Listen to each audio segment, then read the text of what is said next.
Okay, thank you everyone.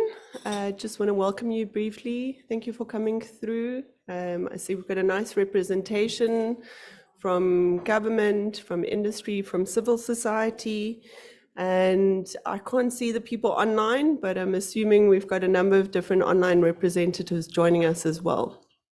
There's obviously a limitation in terms of how many people we could host physically, but I hope that the attendees online feel welcome in terms of this, and that all the IT favors are on our side. So just house rules, telephones. Just in terms of the program, we were going to have a welcome from the FCDO, which is the Foreign Commonwealth Development Office, but Kristen sends her apologies. She is in Kenya at the moment and unfortunately doesn't have a gap to do the welcome. So I myself, maybe just briefly introduce myself, A Bernatzeder from Department of Forestry, Fisheries and Environment. I have the privilege of managing the aquaculture research component of the department. And so I'm doing the welcome instead. There's an aspect about introduction to the project team, but each project member will, or most of them will be introducing themselves when they present. But I think what I wanted to flag is that I'm very excited where we are in terms of this project and the momentum that it has taken up. It started off as just an online meeting between a few key stakeholders, brainstorming an idea, and we've now progressed in terms of the project, but there's a lot of potential scope in terms of further progression. It's a nice collaboration between industry, government, and academia, and as it kind of rolls, it gathers more projects and more stakeholders and more synergies in terms of different aspects. So it's by no means kind of stationary in where it is and where the project team is in the steering committee. From the industry side, we've got the Bivalve Association, which is the implementing agent around this. We've got academia in different aspects, Prof Bolton, who's going to give a talk. We've got various representatives from our department as well, both from the wild caught fisheries side and fisheries research, as well as the aquaculture research. And then it wouldn't be possible without partnership with the industry in terms of piloting the work that's being done. And we're looking at expanding the scope to include various other stakeholders as we'll go along, and you'll see some of the agenda items will speak to that.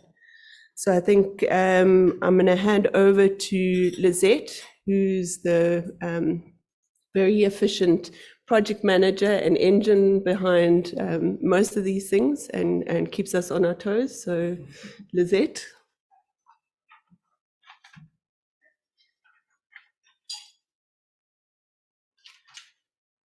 Morning, everyone. Happy to see all your faces here, very familiar faces.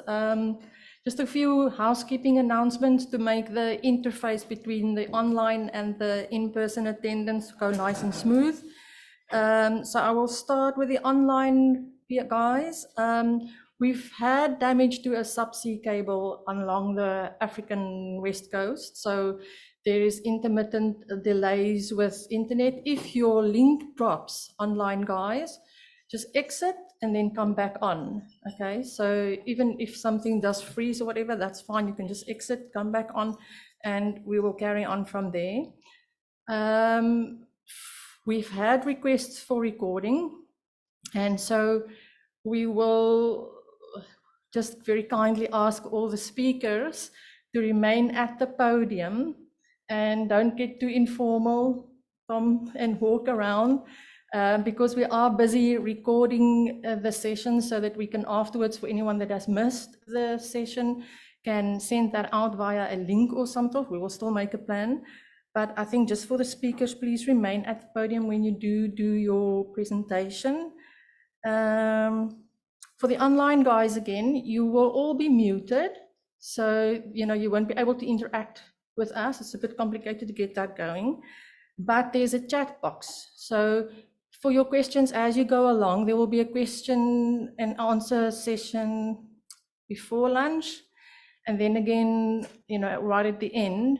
So we'll do 10 minutes in person, which John will take some of the floor questions, and then we'll do 10 minutes online. I will sit at the back. I will jockey things from the back and then read out any questions that, for whoever speaker can answer then. So that's the chat box. Let's see if there's something else. Lunchtime. We have now had to move things a little bit in the program, shuffle things around. So your item 7 is swapping with item 9. So Tom is moving up and Brett is moving down. So it does affect things a little bit online, guys. I think Megan is trying to send you an updated program to your email address that you registered for, so that we just get the online guys up to date. So that's the shuffle in the program. For lunchtime, the online people will have a video lineup of videos that they can watch because they're not able to join us for lunch. For those people that are in the venue that would like to watch the videos, don't worry and come and sit here and watch the videos. You don't have to. We can also, if you request, we can send the link to those videos. We can send that out as well. So if you would like to have access to those videos, that's not a problem. We can send it to you. Bathrooms, through that door to the left or your right, and then smoking for those of you that wants to smoke, parking area, or just go right outside onto the grass. And then all phones on silent, please. And then I would like to welcome John to present our first talk for the day, and I hope you enjoy.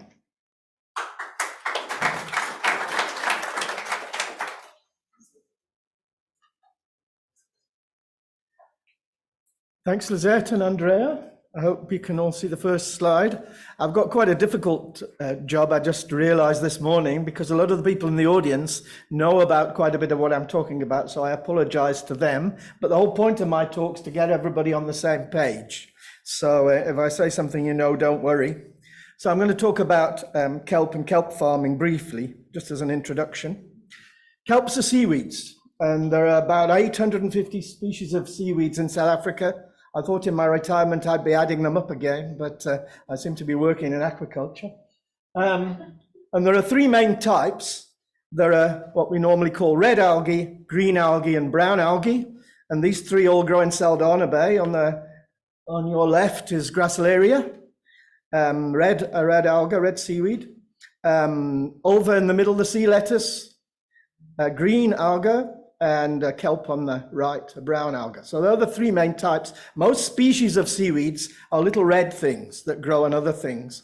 But the most important ones are probably these 3 I've got up here from a South African point of view. I just wanted to make one point. We're in Gracilaria Crescent. Maybe somebody should tell somebody there's only 1 L in Gracilaria. But anyway, might cost somebody their letterhead, I don't know. But okay, so kelps are algae, they're brown algae, and they're seaweeds. They're all 3 because seaweeds are algae and brown algae are algae and kelps are brown algae, okay? Kelps are the biggest. They're the big brown ones. The biggest one globally is Macrocystis, which grows to 50 meters or something in California, smaller here. Stand still. But we all know the sea bamboo, Aclonia maxima. Most of the kelp around our coasts is Aclonia maxima, the sea bamboo. If you look at the picture on the right, the bottom left of it, there's another one that's a bit different. So not all kelps are on South African coast are sea bamboo. Aquaculture, we've got lots of aquaculture professionals in the audience here, but lots of people around South Africa don't know what aquaculture is. And everybody knows what agriculture is. It's growing things that grow on land for profit. And aquaculture is just the same, but it's growing things that grow in water for profit, either in the sea or in fresh water. So marine aquaculture is basically farming in seawater. And it's interesting that we think about seafood, and more than half of the seafood products that are eaten by people globally that come from the sea are seaweeds, which surprises everybody in the Western Hemisphere. And in fact, 10 years ago, aquaculture, growing it yourself, globally surpassed fisheries in seafood production. So most of what we eat now from the sea is grown, not collected or caught. And most of what's grown is seaweeds. And the reason we don't know anything about that is because it all happens in Asia. All the seaweeds is grown, just about all of it, in 7 Asian countries, mostly China, Korea, Japan, Malaysia, Indonesia, the Philippines, Vietnam. About 40% of this large amount of seaweed that's grown is actually kelps, big brown algae, particularly 2 of them. This is the Japanese sugar kelp, which is the biggest. And then if you go to a Japanese restaurant and eat wakame, miso soup, little brown bits floating about, that's wakame, which is undaria. So those are the 2 biggest products of world seaweed aquaculture. Neither of them growing Africa. They were both originally Northern Hemisphere species. But we do have 4 of our own kelp species in South Africa. And top left is the sea bamboo. Then we've got laminaria on the top right. Around the southwestern Cape, we see more sea bamboo. It's shallower, it floats, so most of what washes up is Aclonia, and there's more of it. So that's what we think of as kelp generally because of that. And in fact, we have an industry, have had for 50 years or 70 years, a kelp industry in South Africa, but it's based on initially collecting it off the beach and then later on cutting it for various purposes. I'm not going to talk about that. Tom Hecht is going to talk about that later. But the thing in the box is the most important point. No one has ever grown kelp commercially in Africa yet. Most of the kelp in Africa is in South Africa, Namibia. There's a bit in Morocco, different species, 2 species of kelp in Morocco, but they don't grow it either yet. So it's never happened before. Of this local species, the bottom 2 I haven't mentioned, the right-hand one is a smaller kelp, maybe this high, Clonia radiata, that grows on the south coast, a warmer water kelp. And the bottom left one is Macrocystis, same species as the giant kelp of California, but in South Africa it's very rare, and in fact only occurs in a few little patches inside the sea bamboo, inside the Clonia maxima, and it grows from the Cape Peninsula to Paternoster. And in fact, if you put it all together, it would only be a few rugby fields worth. There's not much of it, which is an important point.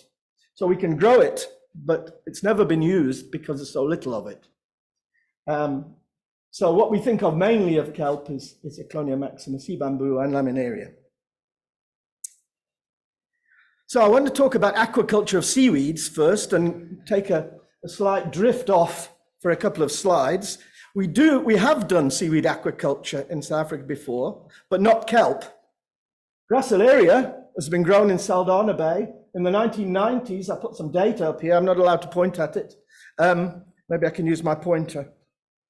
And I'm embarrassing Bernadette here. Where's Bernadette?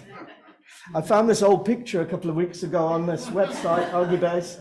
And this is in the 1990s when Bernadette was at UWC. When this is Joseph Ukibia, Kenyan MSc student, who was growing Gracilaria in Centelina Bay. So it also grows in Centelina Bay. And the top one is Jeff Fridgen, the former chief technician of the seaweed unit of fisheries, who was growing it in Saldanha Bay. And what I want you to see from this graph is this is where the red thing is now is 8 or 9% a day. That's growth rate. And there's 4 years data nearly here. So they grew it on ropes in the bay for almost 4 years, and most of the time it grew at 8% a day. And the other thing is the first one's 9% a day. They took it off the beach, tied it to a rope, and in the first month it grew at 9% a day. So that's unusual for growing anything. You know, if you think about we've got some abalone farmers here. How long did it take to produce the first abalone at that sort of rate? That's quick.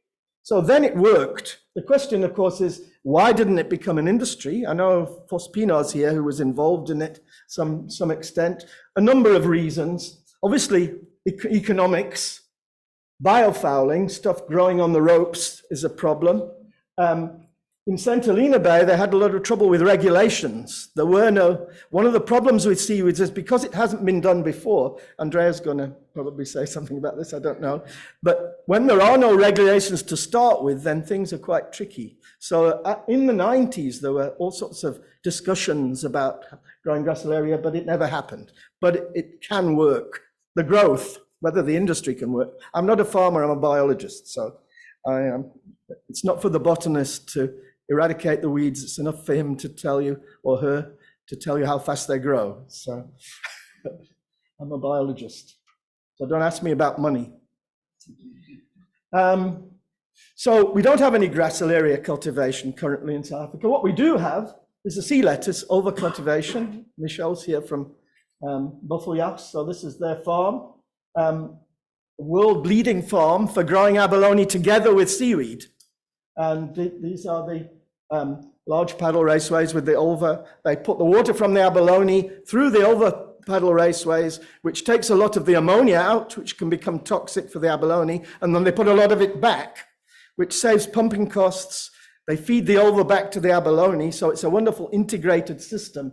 And Brett Macey and myself here are part of the Astral EU project, funded by the European Union, which studies integrated aquaculture. And we're busy with that at the moment. And Viking also are part of this project. So that's working. Abalone farms in South Africa grow about 2,500 tons of ulva a year for abalone feed, and in some cases for enabling recirculation of water. But kelp aquaculture is more complicated than gracilaria aquaculture or this sort of ulva aquaculture. If you think of oysters and mussels, though we've got a few farmers in here, mussels, you put the ropes in the bay and salt down and they seed themselves, I believe. Oysters, you need spat. You need to get larvae from somewhere. In the past, they've been imported, the little baby oysters, in order to grow them. Or there are a number of places around the country now setting up oyster hatcheries. So oysters need a hatchery. And the difference between gracilaria and kelp is similar. Gracilaria doesn't need a hatchery. It grows, just doubles itself tied to a rope. Whereas kelp, you have to grow the microscopic stages, just like with oysters. So you need a hatchery on land to grow these microscopic stages. I'm not going to go through the details here. Francis Hill's going to talk about the hatchery stage later on. But that's a big difference because it involves more technology. You have to keep them alive in the right conditions for a couple of months before you put the little baby kelps in the sea. Okay? Kelps reproduce from spores and they're incredibly tiny. They produce these things that they're actually 5 millionths of a meter long. There's a little thing that says spore there, and there's a little round thing on the end, and that scale is about 1/10 of a millimeter. They produce billions of incredible, so you've got to get them from 5 microns to 3 meters, or whatever you harvest them at, which is a complicated business. So the hatchery phase is different from gracilaria and from ulva. What you do then is, what's traditionally done is you settle it on some sort of string. Francis will talk about this. And then you fasten this string somehow to a rope in the bay. And the one on the left here is a Japanese kelp raft. Basically well, we call them rafts. They're basically kelp rope systems.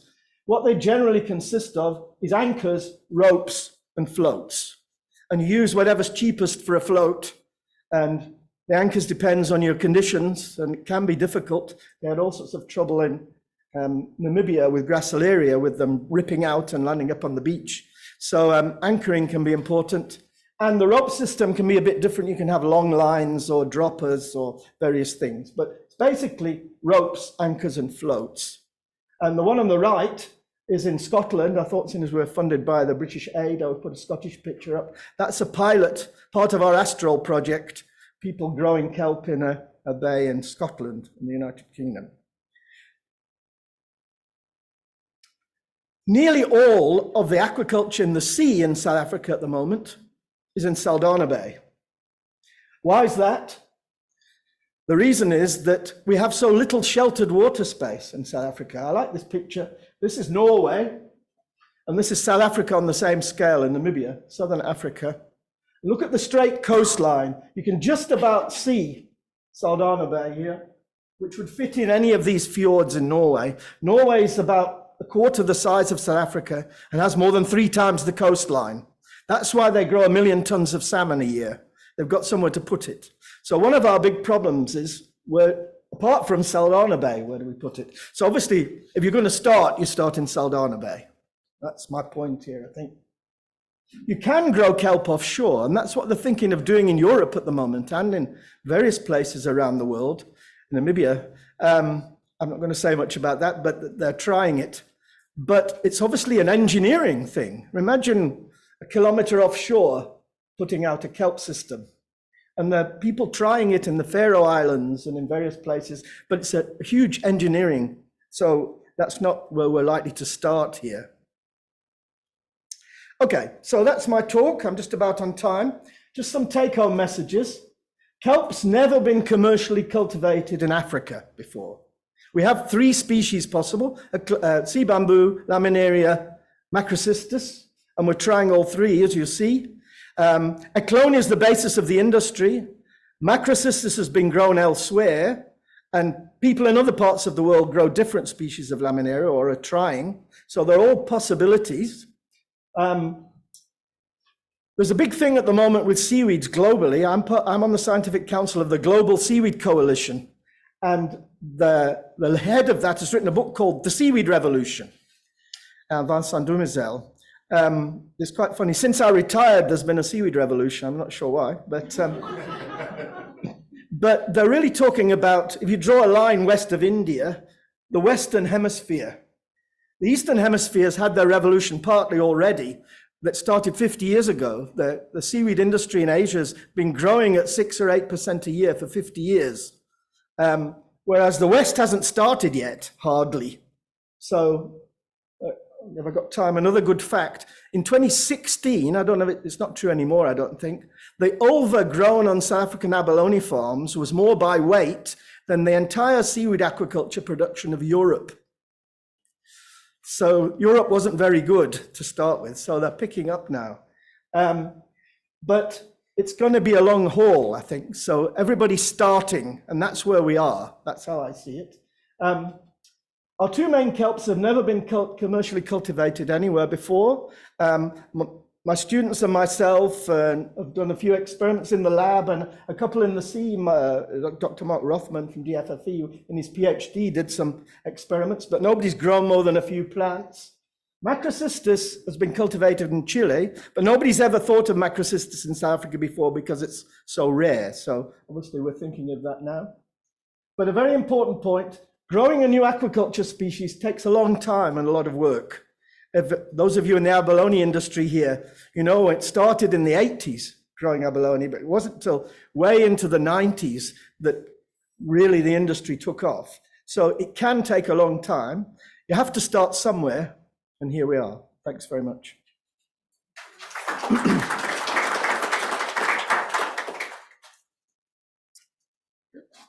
Okay, Lizette?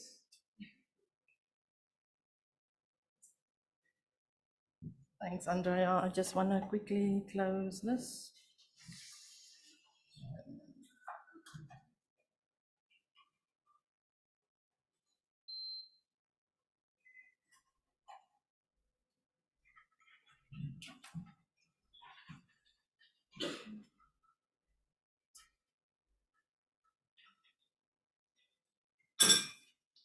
Right, morning, me again, Lizette. It's quite a jump for me to move from microalgae to macroalgae, so it's for me quite a nice experience to see the stuff I'm working with my own eyes instead of looking under a microscope. So this is quite a nice change. Just quickly, for those of you who do not know, we are actually in this project already on phase 2. And the phase 2 is a feasibility study to investigate if we can viably and sustainably farm with kelps on the South African West Coast.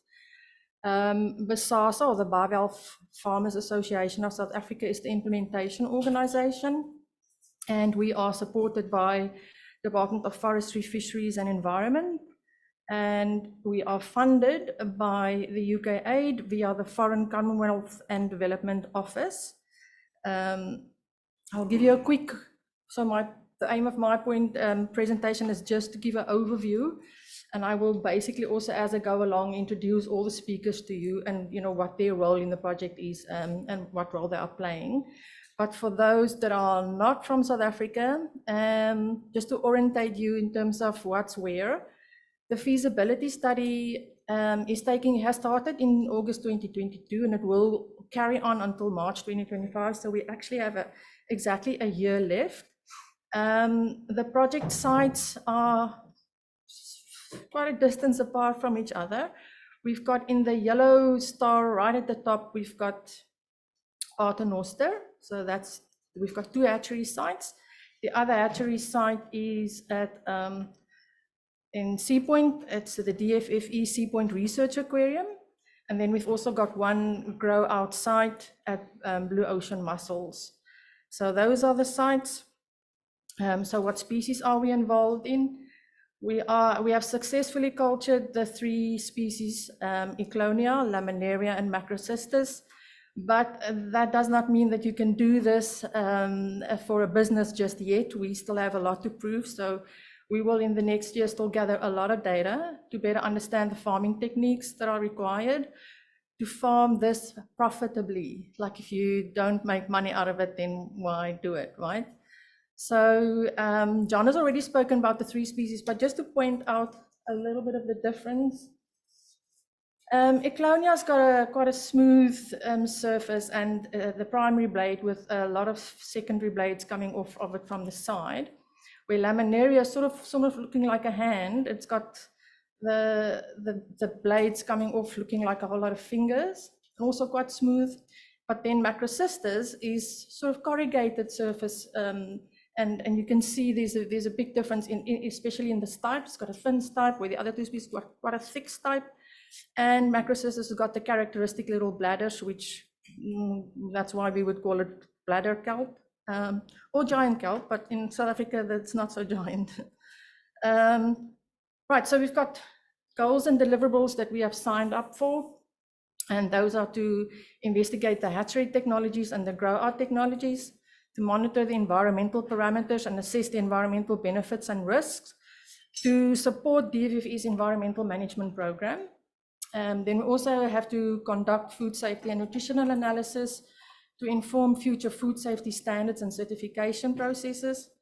And then we set ourselves out to gain information about the kelp value chain, which Tom will talk about, sort of slightly broader, more like a seaweed value chain, and what associated employment opportunities are available. And then lastly, to investigate the financial feasibility of the kelp farming in South Africa. So let's take one of, each deliverable on its own, just to give me a chance to sort of give you an intro for each of those components. Then each speaker will take it further into more details. From a hatchery component, we've got Francis Hill and Imke Meyer, and there they are posing very proudly the kelp that they've collected. And then I've got Francis here. Francis will speak about the kelp processes and the involvement, but just a little teaser for you to look at.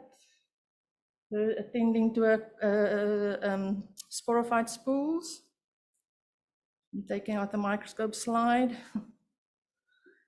And then she will also do her talk after Simone. So a little bit later, she will take you through this process where you collect the source material and then prepare them to get sporulated. And once that's done, she will settle it on a spool and then it gets outplanted. At which point, Nonto will take over, and then she takes it from, she measures it as we go along to get the growth data. Nanto also have a talk after Francis. And she measures, she attends to three components. One, the hatchery spools, and then we had a backup in case the hatchery spools didn't work. We also outplanted macrocystis using wild holdfast fragments. So you'll see the small, tiny little fragments then growing into bigger kelps. And then we've got the monitoring of environmental parameters, and I'm not gonna go down that list. I'll leave that for Nanto to do. And then we also have monitoring of environmental parameters, which Nanto is doing, and then assessing the benefits and the risks of kelp farming. That component was already done by EcoSense in the previous financial year, and it was submitted to DFFE to proceed with a Part 1 amendment in order to include kelp in their environmental authorization. And then we've got conducting food safety and nutritional analysis, which Brett will also speak to. Bear in mind, we've swapped Brett and Tom's talks around, so my time slot there is now wrong. And just also, again, a little teaser of Nanto selecting kelp blades for analysis or for tests, and then Brett sitting there proudly investigating whether the kelps are good enough to be tested. We've only had macrocystis so far being tested, but we do a comparison between the wild and the farm. So hopefully this year we'll get enough yield of laminaria and eclonia. So that will follow. Then the next variable was to investigate the kelp value chain. And I'm going to refer here to two talks. One, Tom is going to speak and do the whole value chain market assessment and roadmap. So he's got quite a long talk. Simone will follow immediately after my talk, and she will just briefly introduce to you the collaboration that we've now got going with the UNDP. She's obviously working for the UNDP to investigate and see how we can unpack the community involvement in the seaweed value chain. And note here, I do refer to seaweed on purpose because she's going to look a little bit wider than this project, which is focused more on kelp. But Simone's collaboration with us is going to be a little broader. Then lastly, and probably the most important one, and I'm sure Tom is going to touch on this, is to investigate the financial feasibility of kelp farming.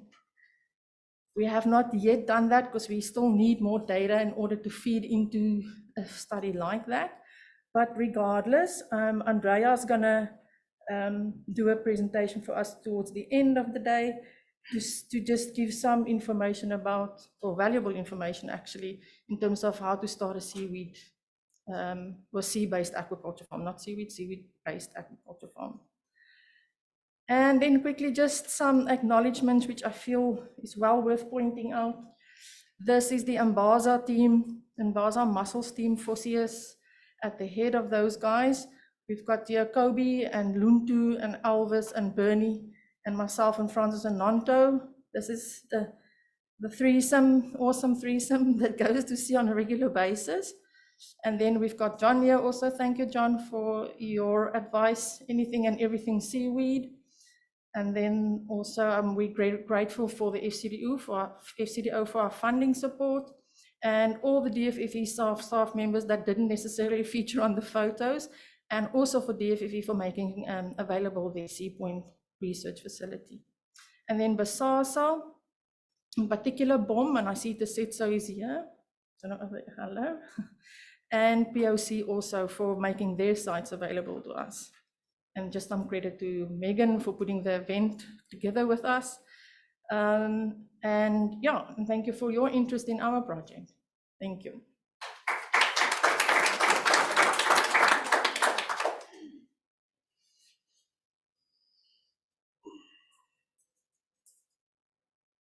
Thank you, Lizette, for that. Are you going to help? Yeah, I just want to get things ready for Francis. Oh, Simone. Sorry, Simone. Okay, so Simone is up next, and I think as Lizette flagged, and as I indicated, this project kind of is evolving over time with new parties and new role players coming on. So we thought it was important for Simone to kind of give an overview of the work that the UNDP is looking at in partnership with ourselves as a department and also the key stakeholders of this project. Because looking at the community aspect and value adding aspect is one of the key parts of this project as well. So there's various kind of arms and legs to it, and different spin-offs that are happening as part of it. So just to indicate, and I think to clarify that this is really kind of an information session, but what Simone is going to be talking about is kind of getting into the meat of it in terms of workshopping with key stakeholders in terms of maybe smaller scale opportunities that we can see. It's very exciting. No, but thank you for doing most of my speech for me. That's very useful. Can I use this one? Yeah, Okay, perfect. Thank you, Andrea, covering most of it there. And good morning, everyone. And thank you so much to the organizers for having me here today. As Andrea said, I'm from the United Nations Development Program. I work in an innovation project, excuse me, where I'm the head of exploration. So just some quick background on what we've done already. So UNDP identified seaweed as a solution a couple of years ago that could contribute to multiple sustainable development goals. So climate action through carbon sequestration, food security, life below water through the ecosystem services that seaweed provides, job creation, and so on, preaching to the choir on the importance of seaweed. And I think we've really seen a lot of an increase in the recognition of seaweed as a really impactful solution, where we see, seaweed included in Earthshot Prize and so on. So that's kind of why we got into the seaweed space. We then conducted a very small baseline study in 11 coastal communities just to understand whether seaweed was being used in South Africa, how it has been used, had it been used previously, and so on. And we found pretty much zero use of seaweed, which kind of gave us the then to start working in this space. We then, through a Japanese innovation challenge, were able to secure Japan funding and have partnered with a Japanese private sector firm who works with seaweed. And what they have done over the last sort of 2 years is they came here for a site visit. They've done some research on which seaweed species would be most feasible based on sort of the ability to cultivate low cost, low tech, and also around the demand in Japan as an offtake agreement. And the species that they identified was Gracilaria. So we've moved forward with that around our research. And actually currently we have the same company is conducting a market analysis for the Japan market. And they've identified, it's almost completed, but they've identified agar as the most promising product from South Africa, from Gracilaria, and a really strong potential for demand from Japan, which for us is kind of looking at building, the value chain in parallel with, and the possible offtake in parallel with what we can start cultivating here in South Africa. So that is what we've done so far. And as Andrea said, we're now moving into community engagement workshops. And really, this is to understand the interest for seaweed cultivation, the feasibility of different cultivation techniques, the needs assessments on the ground, and so on. And really to ensure that we are starting to build these value chains and market and so on in a bottom-up way. And we're not sort of parachuting in a solution into communities. So that's where we're moving into now, and we're going to start that this year. And we're having 3 workshops in Saldanha Bay and St. Helena Bay. And again, as I said, to understand community needs and the feasibility of the cultivation. But just to pick up on the point that John mentioned, what I'd really like to stress is that we're at the very beginning of building this industry. And as the UNDP, we don't see seaweed cultivation as something that's going to bring immediate socioeconomic impact to the communities here, but something which we really feel is worth the investment of development funds now to realize those development impacts in a few years. So it's not a quick fix. It's not something that's going to change the whole market here immediately, but it is something we certainly believe that we should work towards. Along the way, we're going to really need to, to produce a lot of biomass, to experiment with different cultivation techniques, experiment with different product development, before we can even start sort of building that market and a sort of constant supply and demand and so on. So that's where we are and what we've done so far. And just want to say thank you so much there are a lot of you in this room who have contributed time and expertise along the way. And John has been very patient with me as a social scientist. So thank you so much to those that have contributed. And we're really looking forward to working with all of you as we move forward, building this portfolio of work. So thanks so much.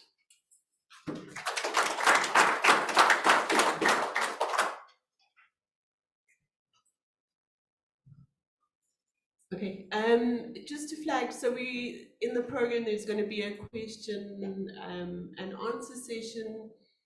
And in that slot, we are running a bit ahead of time, which is great. We'll also do a round of introduction of all the participants here to give you all a chance to see who's sitting in the room. But for now, we'll continue with the presentations. Thanks. Okay. All right, good morning, everyone. Good morning. As mentioned, my name is Frances Hill, and I'm a research assistant for this project. And my research focuses on the hatchery component of this project. There we go. All right, so what is a hatchery? A hatchery is basically a laboratory where juvenile kelps will grow and develop under very controlled conditions. And for this project, we are very fortunate to have 2 hatcheries. The first hatchery is based at the Department of Forestry, Fisheries and the Environment Marine Research Aquarium in Cape Town. I'm just going to condense that to the DFFE hatchery.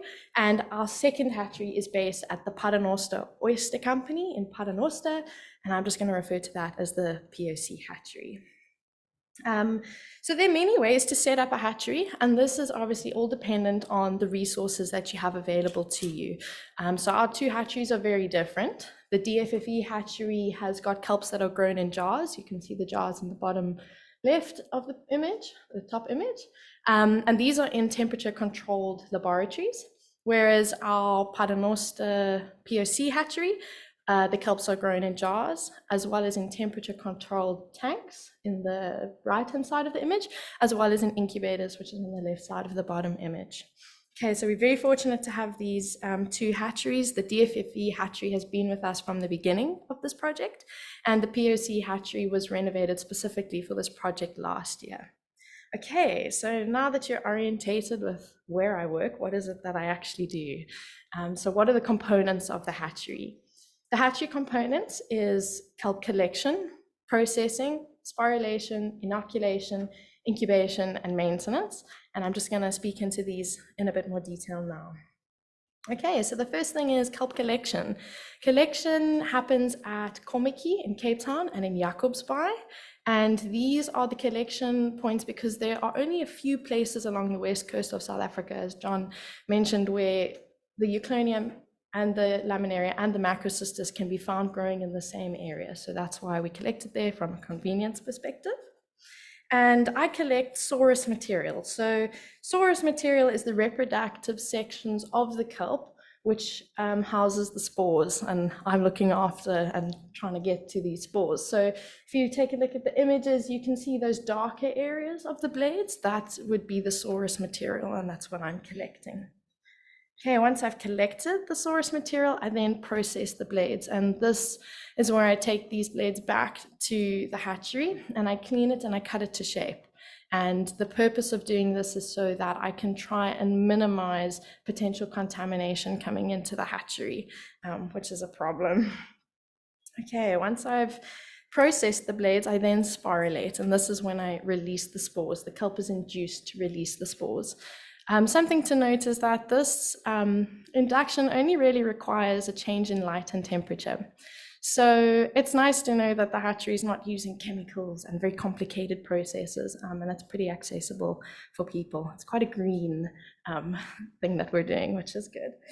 Okay, so you can see the spore. This image was shown earlier by John. On the left-hand side, it'll grow what we call a germ tube, and on the right-hand side of that spore is like the first cell. Okay. So after sporulation, the spores are added to containers, either the jars or the tanks, which I mentioned. And inside these jars and tanks is obviously seawater, as well as a spool and a microscope slide. And these spores will settle onto that spool or the microscope slide. A spool is basically just a tube which has got seeding string wrapped around it. And when the juvenile kelps are mature enough, as you can see in the top right-hand corner, this seeding string will be unwrapped from the spool onto our structures, which are at sea at our grow-out site. Okay, and the microscope slide is just so that I can see the development and the growth and take measurements up until that point of maturity. Okay, so until maturity, the kelps will be in incubation, and incubation is where the containers are stored under the correct controlled conditions and the kelp can undergo their developmental stages. So the developmental stages is where a male and a female will be grown from that initial first cell that I mentioned earlier, and the female and the male parts are called gametophytes. The female will produce an egg, the male will produce sperm to fertilize that egg, and it will create a sporophyte. So the sporophyte is initially just a blob, and those cells will divide and divide and divide, and the image on the right-hand side shows you a bit more clearly. You can sort of see a blade being formed, and this is the kelp as we know it. And they'll produce rhizoids, and that's just an indication that the kelp is establishing well. During incubation, obviously maintenance needs to be done. The kelps undergo daily monitoring as well as weekly refreshments and measurement taking. All right, so I'm now going to speak a little bit into the experiments which we've conducted so far, which include looking at seaweed populations as well as our hatchery setup. So in terms of our seaweed population, we have found that from both the Cormickie and the Jakobsbaai kelp, that in terms of the growth and development, Laminaria pallida is doing the best, followed by the Euclonia maxima, and then the Macrocystis pyrifera. But between the Cormickie and the Jakobsbaai populations, we do not yet have conclusive data. Okay, so then we've also found that the kelps that are growing in the jars at the DFFE hatchery are very comparable to the kelps growing in the tanks at the POC hatchery up until that sporophyte phase, all right? It's taking the DFFE kelps roughly 2 more weeks to reach their sporophyte phase and another month to reach maturity for our planting. So we found that there's definitely a difference between keeping the kelps in stagnant water in jars, as is the case at DFFE, and keeping the kelps in water that is moving, as in the tanks at the POC hatchery. So what we did is we sort of redefined the hatchery setup and we broke it down into a separate hatchery and nursery phase. So the hatchery phase now is where you have spores that are settling in the jars, which is in stagnant water, and they're allowed to settle and go through their gametophyte stage until they reach sporophyte stage. And once they grow those little rhizoids, and we know that they're well established, we move them into the tanks where they're exposed to slightly more turbid conditions, and we're sort of preparing them for our planting where there are waves. So in the image, you can see that we've combined the hatchery and the nursery now into one setup.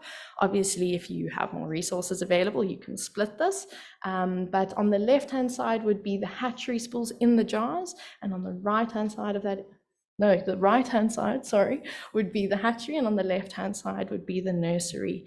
And so from there, they will move to the sea. All right, and then we've also got some experiments currently running, and these are very exciting because we literally started them about a week ago. And what we're doing is we're trying to refine our hatchery methodology. So obviously, the more refined the hatchery methodology, the less time the kelp spends in the hatchery, the quicker it gets to sea, the quicker it can get to harvestable size. And so what we are doing is we are experimenting with growing the kelps under different light, nutrient solutions, and stocking density. Stocking density is just the concentration of spore that we settle onto those spools in the microscope slide. And yeah, so we're basically just experimenting with that. And once we've completed these experiments, there's one more experiment which we hope to do, and that is growing kelp under red light. So red light is obviously, it does not have white light or blue light in it.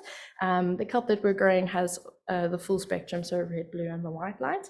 And so what happens, the difference between growing the kelp under a red light situation is that it will develop only up until its gametophyte point. So until it moves back into white light, it won't go into its sporophyte phase and be able to mature.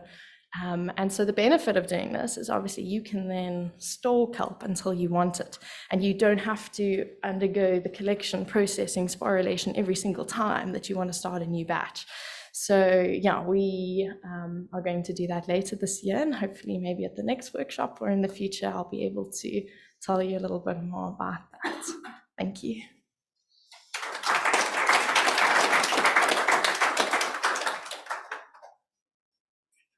Thank you, Francis, for keeping on time. And I think you might have to ask you at lunch where you got your beautiful outfit from, in line with the theme of kelp.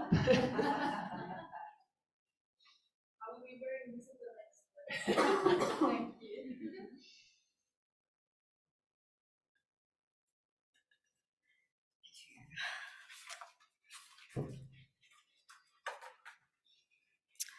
Good morning. My name is Notpla Xulu, and I'm in the grow outs aspects of the Kelp project. So our aims and objectives for the grow outs are to test growth of the 3 species, Macrocystis, Laminaria, and Eclonia. So we're doing that by outplanting at 2, 4, and 6 meters of depth, and we're checking if there are any seasonal differences in their growth over time.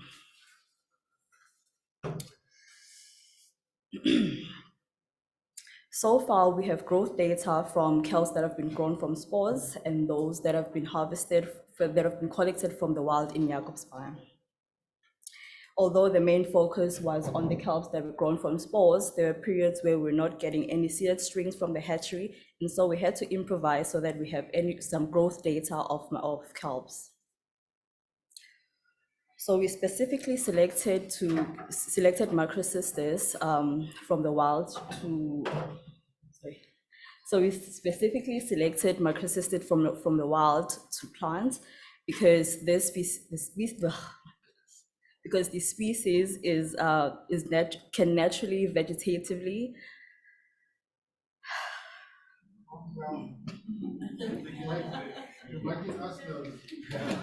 Sorry. Okay. Right. So we specifically selected this species for the whole fast fragmentation method because it's able to grow vegetatively by collecting its fragments from the whole fast, which are able to grow into new kelp individuals.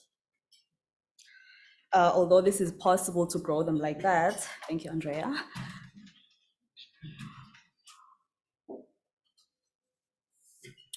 Although Macrocystis can grow like that, it may be fine for collecting growth data, but may be a challenge for large-scale farming.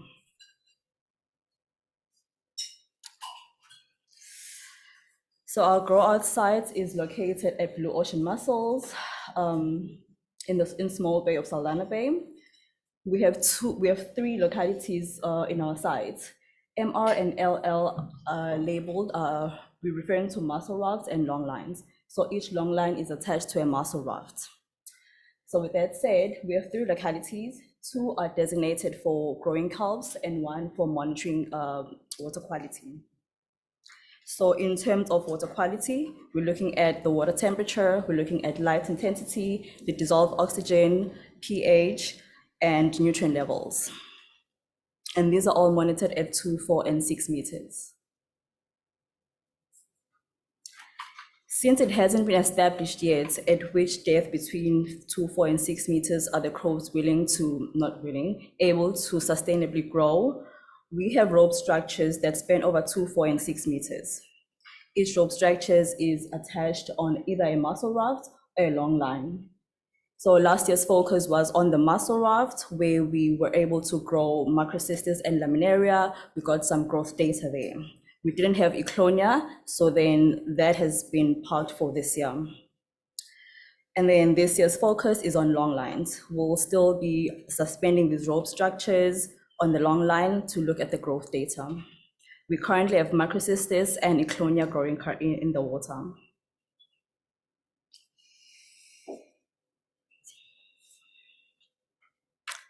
So once everything has been set up in the farm, and once Francis has given me the spools, I focus on the outplanting. We all focus on the outplanting.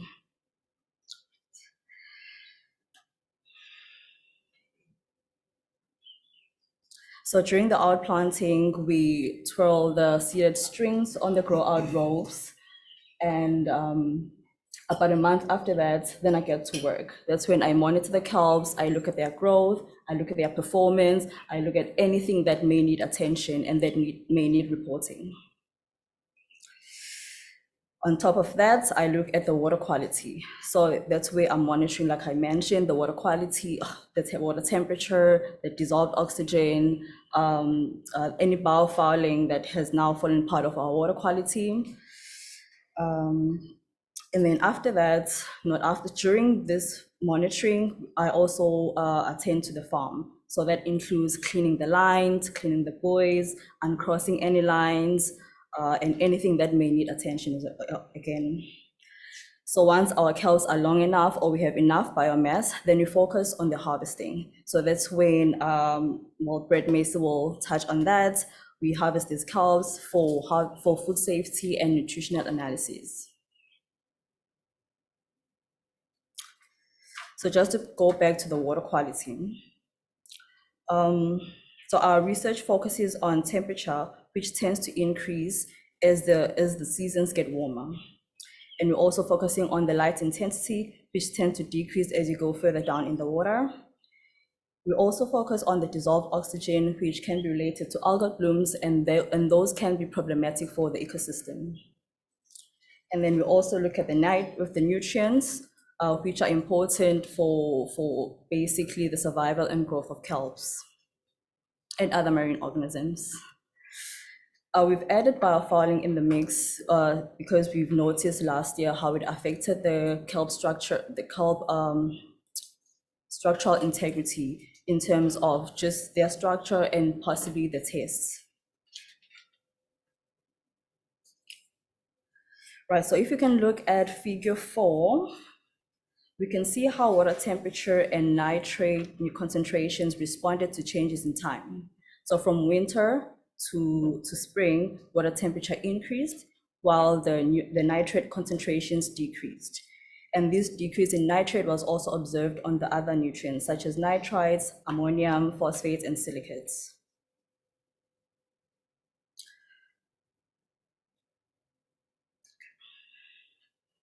So now that I've given you a bit of a background of what I do and what we're looking at, I'm gonna give you results on what we've collected so far, what we've obtained so far. So between Jan and August and July, we didn't have any growth data because we didn't have seeded strings or any wild kelps that were growing in the farm. But from August, that's when I started with the measurements. That's when we had kelps to measure actually. I adopted this diagram from Lizette's Q3 reports, which basically gives us a framework of how you can follow farming kelps in Saldanha. So she looked at the possible risks, the benefits, and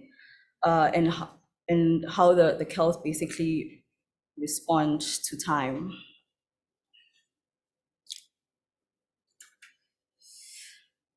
Can we focus on the red rectangle there?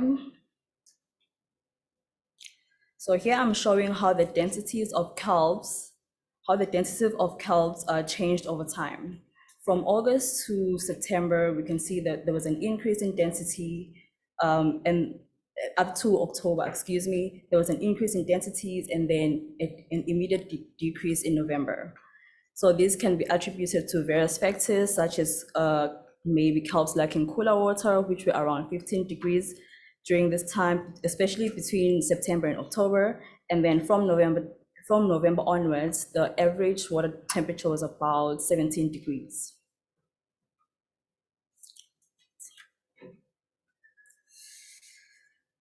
And what we've learned from the wild collected kelps, the microcysters to be exact, is that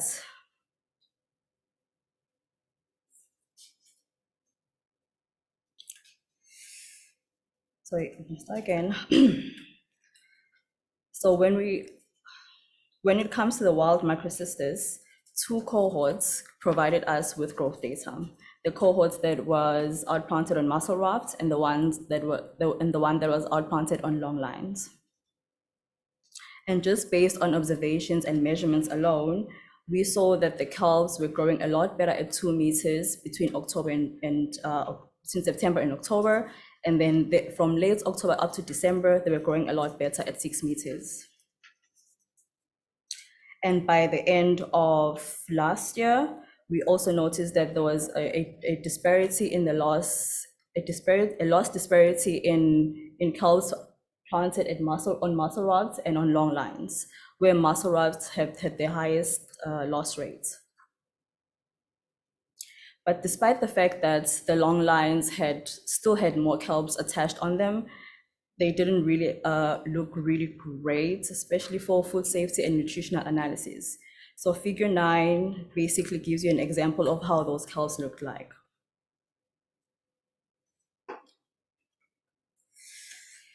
So our research has taught us so far a few things.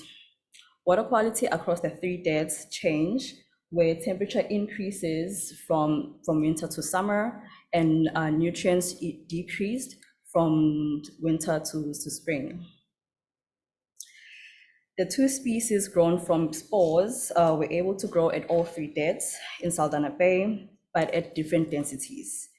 And this was affected by season and biofouling. The wild collected kelps grown on mussel rafts and long lines responded differently over time as well. They grew better at 2 meters in early spring and better at 6 meters in late spring to summer. However, the highest loss was observed on mussel rafts. We also noticed that biofouling affected both the kelps that were grown in the hatchery and those that were collected from the wild. So moving forward, we're aiming to outplant all 3 target species to improve and build on the already existing data that we've collected last year. We've tested microcysters for food safety and nutritional values, and we're hoping to do the same for the other 2 species. We have recently outplanted Eclonia on long lines, and we're quite excited to see how it performs this year. And lastly, although it wasn't a deliverable for the projects per se, but we've noticed how biofouling was affected our stock. And so we're also going to be looking at the impact of biofouling on our stock moving forward from an early stage moving forward. We noticed that organisms such as mussels were clinging on to the kelps, their threads were curling up kelp blades. They were also growing around the whole fast, therefore hampering the possibility of new regrowth. We also noticed that the bryozoans, which are like crustaceans that grow in kelps, they weakened the kelp blade. So every time you touch the blade, it would basically disintegrate in your hands. And we got things like sponges, which grew on grow-out ropes, and those were hampering, or basically suffocating the growth of the tiny kelps. Just gonna go back to the previous slide, and we can look in the last section here. So based on the observations we've made so far, we have 2 options. We can either farm seasonally in Saldanha Bay, like they do in the Northern Hemisphere.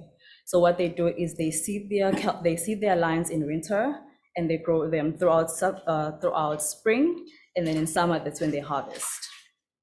Another option we have is to farm closer to the open ocean, where there's a little bit more replenishing of the water. But in order to do that, we're gonna need like stronger structures, and like John mentioned, a bit more engineering involved in that. And I'd like to thank my team and everybody else that is involved in the projects for the success of it.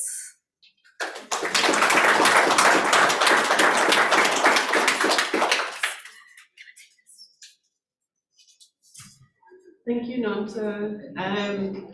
I think one of the exciting parts as part of this, and Tom, maybe while I'm talking, you can also come up for your presentation.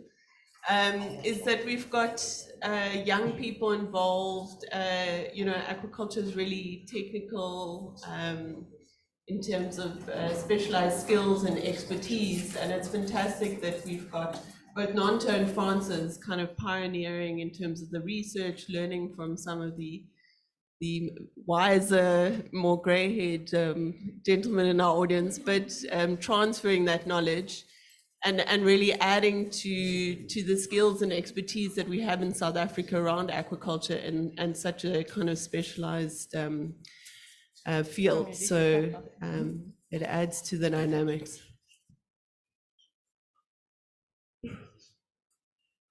Shall I go? Are you the younger one or the? Please. I'm the older one. But as John said, if you want to have a color like this, it costs you a lot of money to get there. Ladies and gentlemen, if I can introduce myself quickly, I was involved in aquaculture research for very many years in South Africa. I was based at Rhodes University in Grahamstown, now Makanda. I've had many interesting years working with postgraduate students and in various disciplines, in abalone and fish, never in seaweed, John, but now I'm getting into it as well. So I retired, in inverted commas, from Rhodes in 2004, and have been consulting in the field of aquaculture since then throughout Africa and also further afield.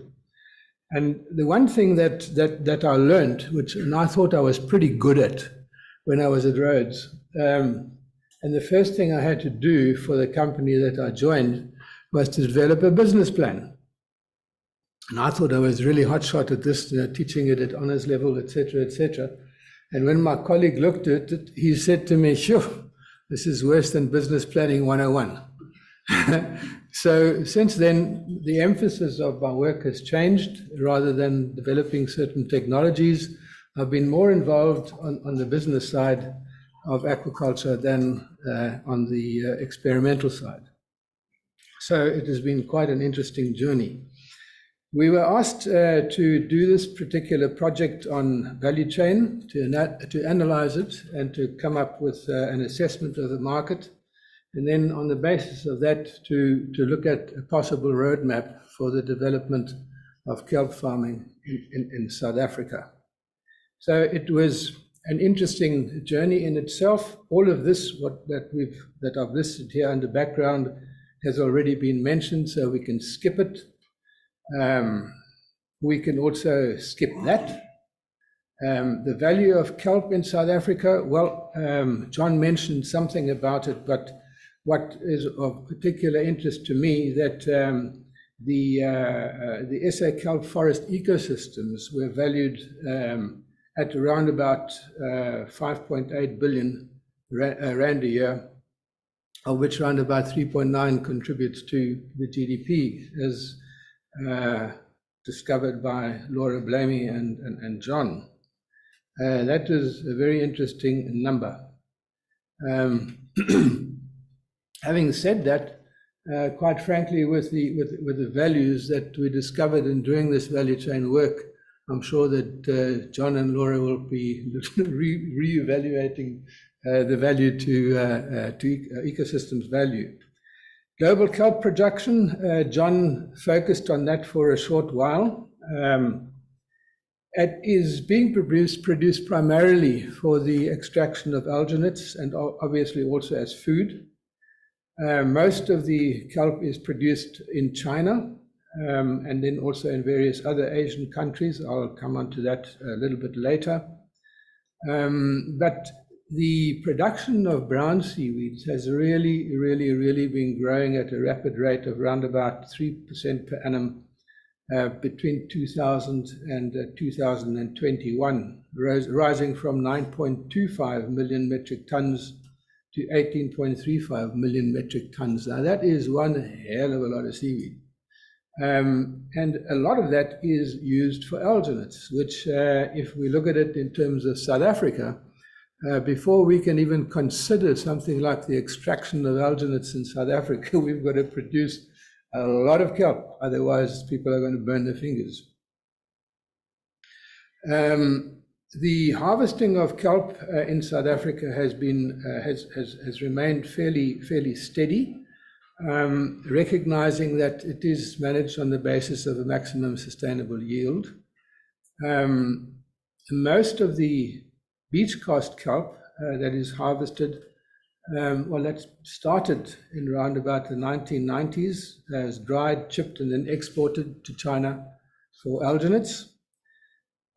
Fresh harvesting began in the 1980s and then expanded in the 1990s when the abalone industry started taking off, and the guys recognizing that abalone can't just be produced on artificial food. It can, but it's very expensive. And by supplementing the artificial feed with kelp, resulted in quite a reduction of the cost of production.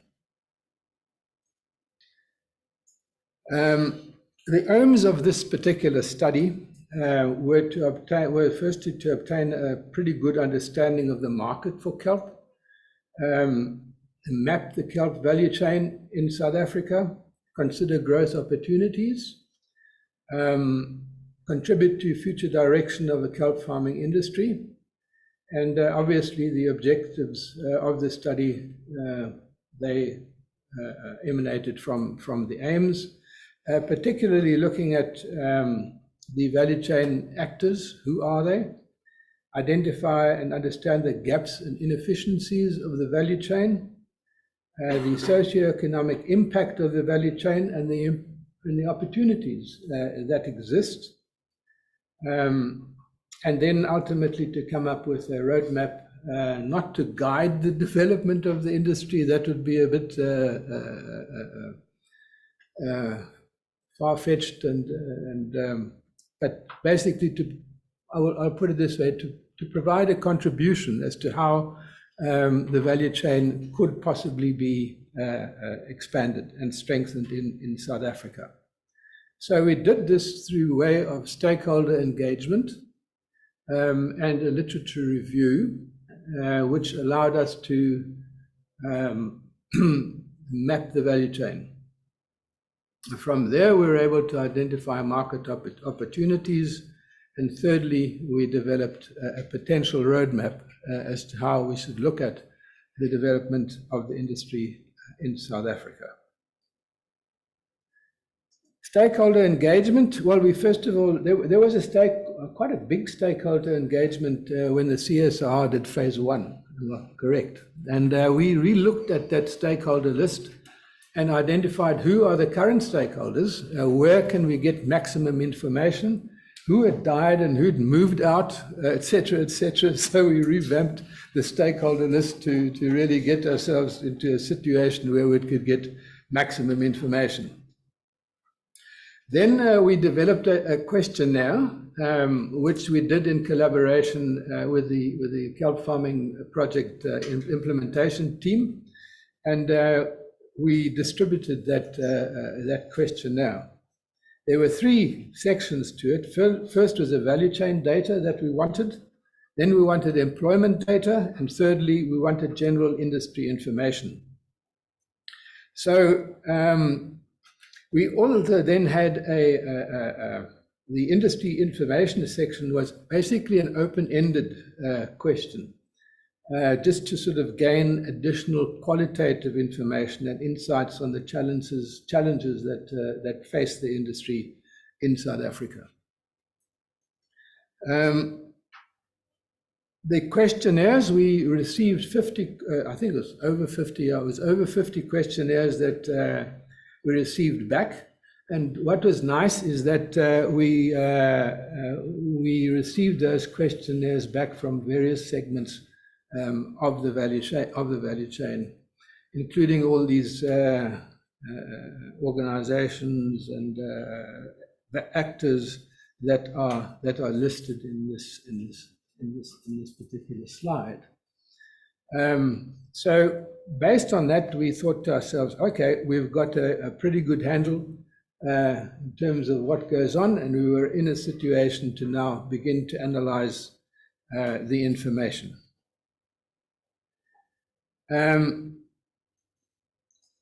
Our results suggested that the total kelp biomass collected is around about 24,250 tons fresh weight. That's dry and fresh weight. What we did with the dry weight, we used a conversion factor, which the industry told us, I think it's around about 6, something like that, 6.3. And we used that particular number to get a fresh weight equivalent of dry kelp that was being collected. So the fresh kelp, around about 11,500 tons. Beach cast kelp, about 12,719 tons. That's the fresh weight equivalent. And the major market segments was the fresh kelp used by the abalone farms, local production of biostimulants and liquid fertilizer, and then the export of dried and milled kelp for alginate extraction mainly in China.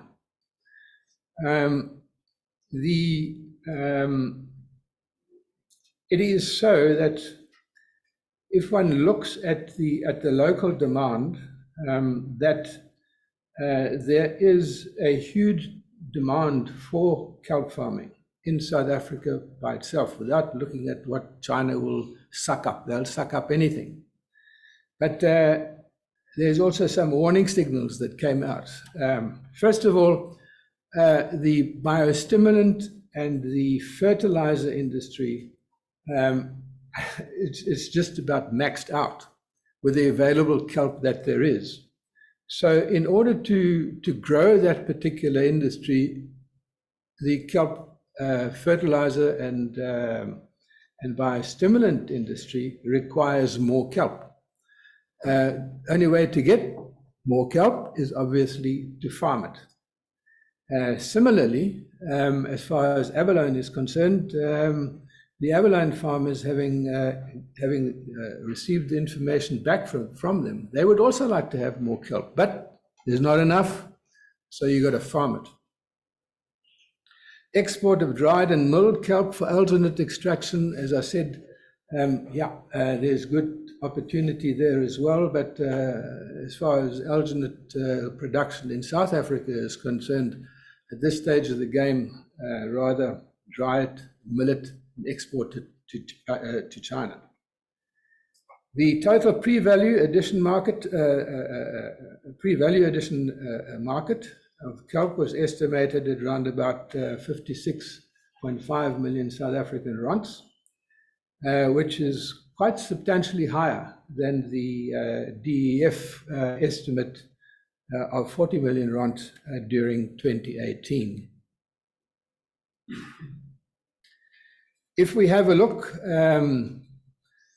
at the volumes, average sales price and value of kelp products in South Africa, we obviously did everything on an average basis. We did not want to divulge any information from the value chain actors, which we received, so we averaged the data to remain such that their data remains confidential. Whole kelp, well, local manufacture of biostimulants and liquid fertilizer uses approximately just over 5,000 ton, and the sales price, they range from 2.5 to 12 rand per kg. You might ask, why is there this big difference? The big difference relates to volumes. Some guys buy smaller volumes. If you buy smaller volumes, you're going to pay a higher price. If you buy in larger volumes, you pay less of a price. The raw market value, in other words, is in the region of around about 14.3 million rand. In other words, that is prior to any value being added. Fresh kelp blades and fronds, abalone feed, approximately 5.7 thousand ton used. And again, the sales price ranges from 1.8 to 10 rand a kilo. Reason, exactly the same as with the biostimulant, biofertilizer industry. Most of the fertilizer companies and abalone companies that use fresh kelp work in collaboration with concession holders that have a concession for harvesting of kelp in the various, I can't remember the exact, which of the concessions have got kelp rights, but it's in one of the graphs. But they usually work in collaboration with with the concession holders, and then obviously try, when necessary, to try and get in more kelp. But that sometimes is not easy. A very small proportion of fresh kelp is used in formulated abalone feeds. At the moment, around about 60-ton fresh weight. And then if we have a look at the dried, milled, and graded kelp, around about, on a fresh weight equivalent basis, around about 100 ton is used for the manufacture of abalone feeds. Again, the prices vary, and on the right-hand side, it gives you the raw market value of that particular kelp as well. Then around about 100 tons is used for, or rather for biostimulants and liquid fertilizers, and an export of for the extraction of alginates in China mainly.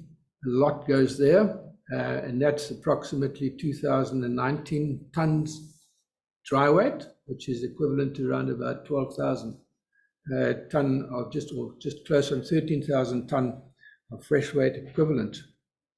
So yeah, the biggest raw value market is obviously for the exportation of alginates. That's around about $30 million that goes into that particular section.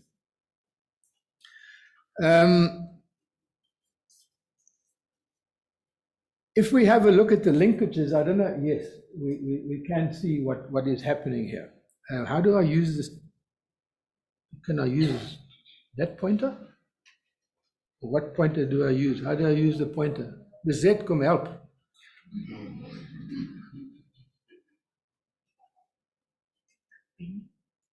Okay. Donkey. So, this is so small.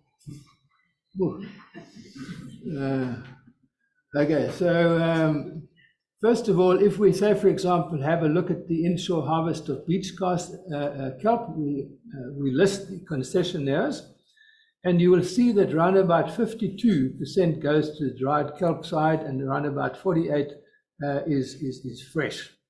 And then if we go down, straight down, you will find that around about 50% of the fresh kelp is used as abalone feed. And then if we say, for example, look at the dried milled, which is quite interesting on the top yellow one, 95% goes for the export of alginates in China. Some of it goes to Japan, Europe and France, but the bulk goes to China, which is between 85 and 90% of it goes there. A very small proportion of the fresh kelp you'll see goes to formulated abalone feed, a bit more from the dried kelp. With other words, a very small proportion of fresh kelp goes into formulated abalone feeds, and a slightly larger proportion, around about 5%, goes into formulated abalone feeds. If we look at the fresh kelp, about 45% of it goes into biostimulants and biofertilizers. And there you see the difference between the 45 going into biostimulants and 50%, slightly more, going into abalone feeds. And a very small proportion goes to others, like research institutions, SMMEs, a little bit of goes into restaurants. But this is also problematic because the guys that supply the restaurants, they're actually supplying it illegally because they don't have a small-scale harvesting right. So they're harvesting it on a recreational permit and selling it. So these are all sorts of things that need to be addressed, but which came out of the study and can be addressed And obviously, this is where certain job opportunities and business opportunities can arise, which we will mention later on.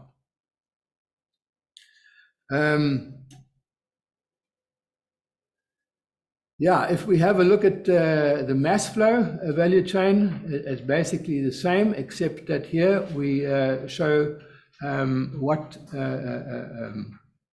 tonnages move where, and the value of those particular tonnages that go into certain boxes. If we say, for example, have a look at the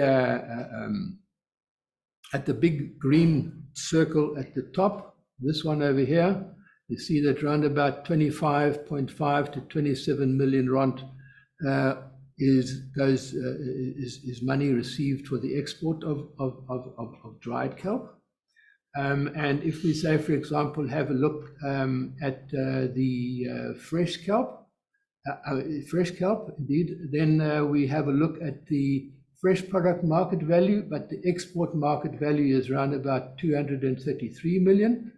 And the total value of the value chain sits at around about 356 million, which is a pretty good number for the volumes of kelp that are being harvested and or picked up. Caution should, however, be the watchword here. Don't think about all those millions that it's going to be easy to make millions with aquaculture. Just as an observation from the previous speakers, and the work that has been done is really unbelievable. I mean, it's the first steps that are being taken to develop aquaculture of kelp in South Africa. The results that have been achieved over a very short time period are amazing, and the most exciting stuff that I've really heard. But before you can make money out of it, a lot of water still has to flow under the bridge. And it's not something that one should, at this stage of the game, fully promote. We are far from a stage where farming of kelp can be promoted at this stage in any commercial format. At this stage, I think the sector is very much in an experimental phase, but the potential of it is quite immense. So, a lot of the information presented in this slide has already been, I've already shown that to you in the value chain maps. So we can skip that. Yeah, as I said, export prices also range from 10 to 20 rand per kg, and sometimes we found that we were informed that the market or the market offtake in China has stopped completely. Well, that wasn't quite the case. It was just a matter of certain market forces that were happening, and there were some corrections, and no kelp was wanted at a particular stage, but then that soon rectified itself.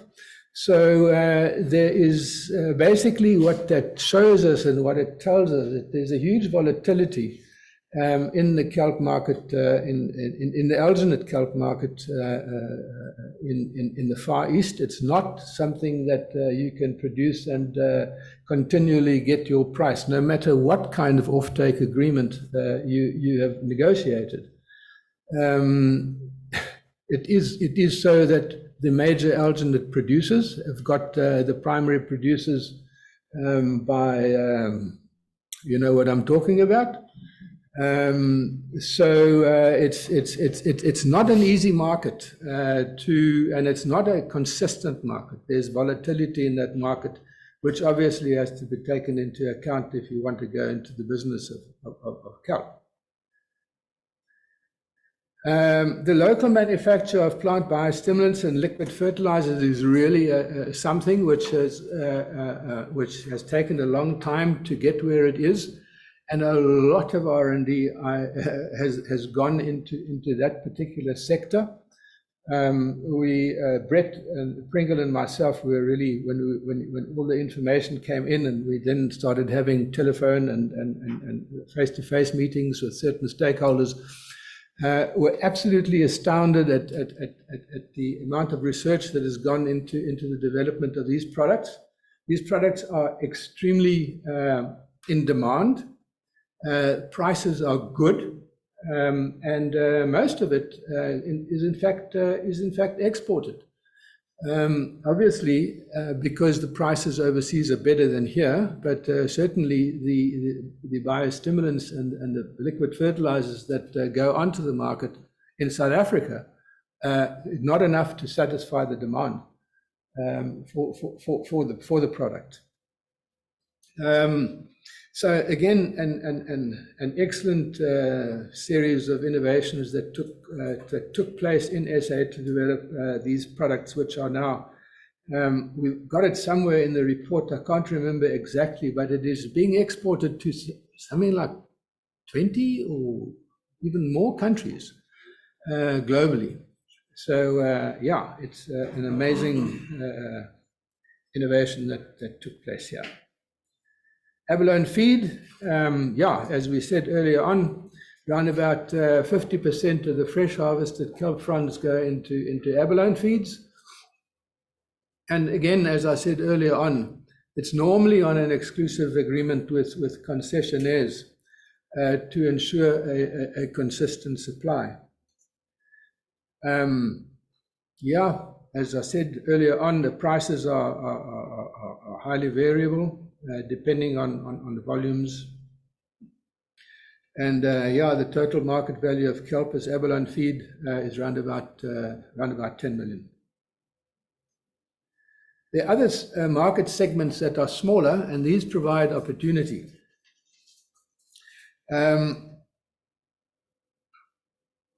The manufacture of formulated abalone feed is something that the abalone feed industry is growing, but it's growing slowly. That's obviously a factor associated with the growth of the abalone farming industry, and also pretty much slow growth at the moment of abalone farming globally. There is opportunity for using kelp as additives for other animal feeds. There's obviously a lot of research that needs to be done, which requires kelp. Then there's the restaurant and the food retail market that has hardly been explored in South Africa. As John pointed out, yeah, most of the marine aquaculture product that is being consumed at the moment in that line east of India is kelp. And it's something that maybe our friend at the Wolfgat has been playing around up at Paternoster. But elsewhere in the country, very few chefs have actually looked at the opportunity that kelp provides. Nutraceuticals and pharmaceuticals, we do know there's been historical use of kelp as medicine. And there is a growing market for the nutraceuticals and pharmaceuticals, but again, that requires a lot of research and a lot of R&D money. The gaps and inefficiencies, yeah, if one looks at it locally from a Western Cape perspective, there's no local food grade processing facility. Which is an opportunity, but again, it's a chicken and an egg situation. Somebody puts up something like that, obviously it cannot only be for kelp. It would have to be for kelp and various other agricultural products, and then maybe there's opportunity. There's the niche restaurant market. There's no formal market for kelp in the restaurant industry. As I said earlier on, all the kelp that is being sold to restaurants, and where it is being used is done on a recreational purpose. There's no legitimate access to kelp suppliers in the restaurant industry. Yeah, it's difficult to expect restaurants to say, for example, push the consumption of kelp if there's no legal way of actually getting kelp. So, but that I think is a small issue, but it should be addressed. As I said, it has been traditionally used in medicine and can be harvested on a small scale, which provides additional opportunities for income generation as well as for jobs. And as I said, lack of permits at this stage restricts kelp reaching local markets. The inconsistency of supply and access to kelp is obviously something that drives the price as well. You know, when say, for example, when you have rough seas, etc., you can't go out and go and harvest kelp for the abalone farmers. So then when you do get in, the abalone farmers are desperate for this stuff. The guys that harvest the kelp know that, and that also obviously impacts on the price. The logistics between harvest site processors and buyers is something that is not streamlined. At this stage of the game, it's very much haphazard, and there is opportunity to actually look at business opportunities within that logistics chain. In terms of aquaculture, well, we mentioned this before, that yes, there is a greater demand. There is a big demand. The demand is greater than the supply at the moment. The pre-feasibility study showed that there is potential for commercial sea-based kelp farming in Saldanha. It looks as if, from the results that were presented previously, it looks as if September is the month where you must harvest your kelp, otherwise you're going to lose money. So anything that you carry over into October through to November, you're going to lose money. God, John, I've changed, eh? Talking about losing money, making money. But yeah, these are the serious sort of issues when it gets to farming. It's not about growing something. Farming is about doing it in a way that it's profitable. And if you cannot do it, then just don't even go there.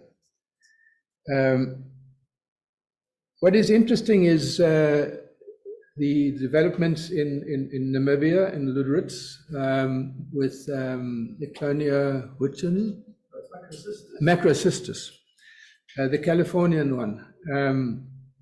Very interesting example to actually just discuss for a second. And that is, here's a private company. There's venture capital in it. And we must understand that if this happens, then there's appetite for risk, obviously, but there's also a good reward if your risk pays off. If, however, you're looking at the development of an industry, like the KFP project is trying to do, that is a totally different scenario, a totally different game that is being played here, because there is possibility that investors will want to go into it, small or medium scale investors that don't have the kind of access to capital that a large industrial company or that a company has through venture capitalism. So that the technologies have to be basically put on the table. These are the technologies that work, and this is the cost of your production of kelp. Then you can say, for example, all right, small, medium, and large scale guys, here's an opportunity for you. But to at this stage say there's an opportunity for you without it having been without proof of concept is irresponsible.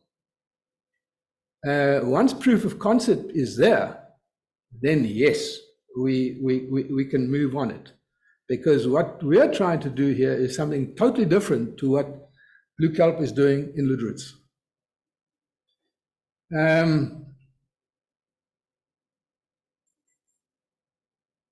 Socioeconomic impact of kelp sector. At the moment, there are about 350 direct jobs in harvesting and collecting, of which around about 40% comprising women and 38% comprising youth, which is good, which I really like that.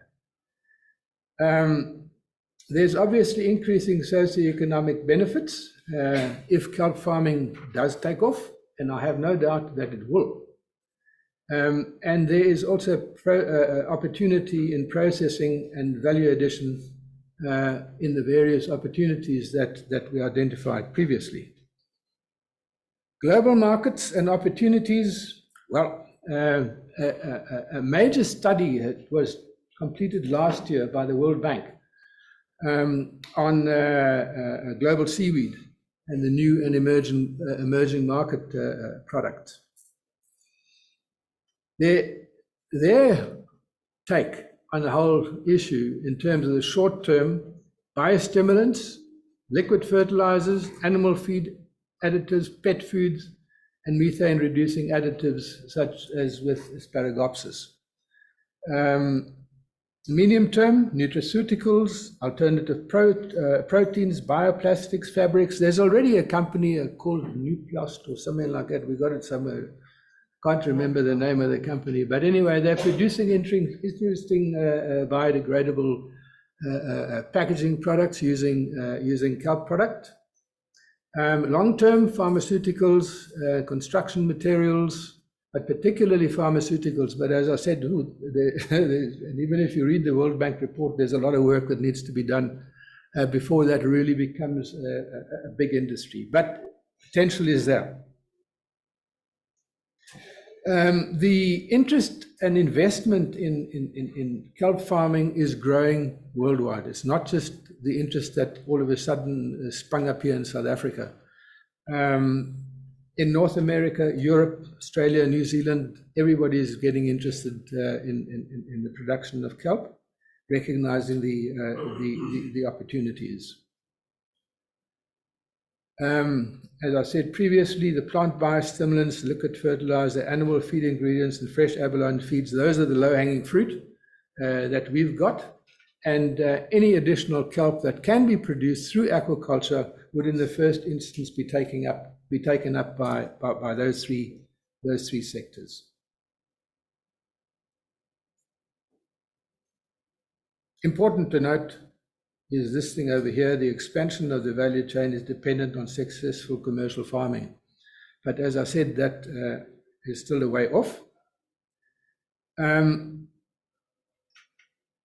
For the sector to expand and scale, there are several challenges and gaps that must be addressed. We look at that in greater depth in the roadmap. But what we were thinking is that if proof of concept is there, then the idea would be, say, for example, the formation of an association by value chain actors, an association, something like the SA Kelp Users Association or whatever, such that the value chain actors can actually get together and start workshopping an idea and throwing ideas around in terms of how this whole thing can be developed, because this is not something that can be done by the state or by the DFFE. The DFFE, its job is primarily to provide an enabling platform and do everything in its power to provide that enabling platform such that the industry can grow and to contribute towards the R&D that will make this thing successful. But it can be only through an association of value chain actors where people can start talking and getting ideas together and then splitting off. Some can be farmers, some can do this, etc., etc. But we'll get onto that in a second.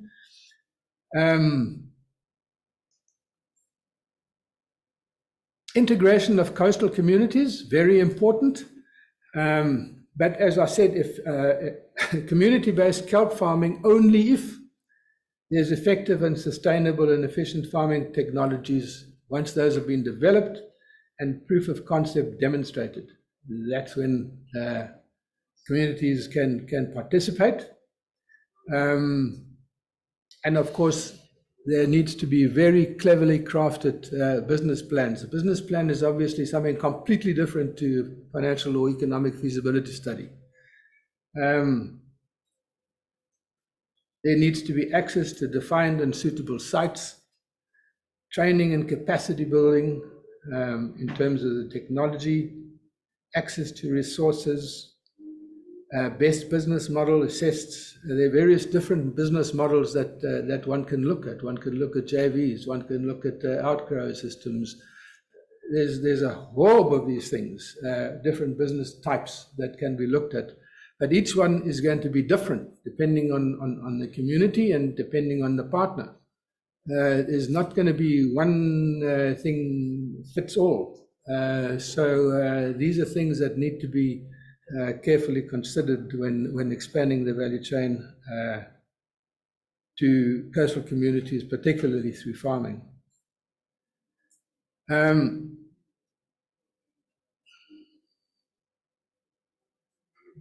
I'll give you all a copy of the report.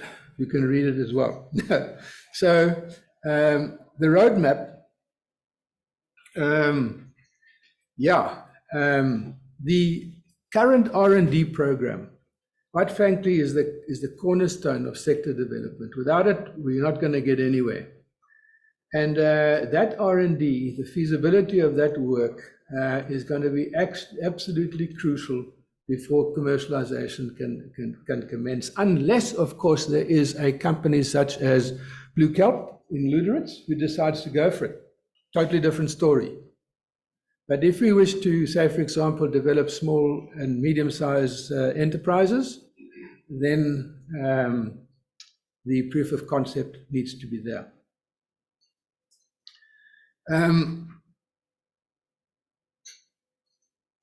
Again, I say the roadmap is premised on successful development of kelp farming technologies. I'm really pushing that one. I'll probably push it a little bit more in another 10 minutes. Once there's proof of concept, there are 5 strategies to this roadmap. And each of the strategies has different objectives and project components. Now, I hope this can be seen. Yes. It all looks very complicated, but actually it's not. So I'm not used to lecturing just standing. You remember, I used to walk around, throw arms around and so on. So, okay, I'll try. So, this is so small. Okay, it says technology development strategy, which is currently underway. It must develop and provide proof of concept, and then once we've got the proof of concept, we can move.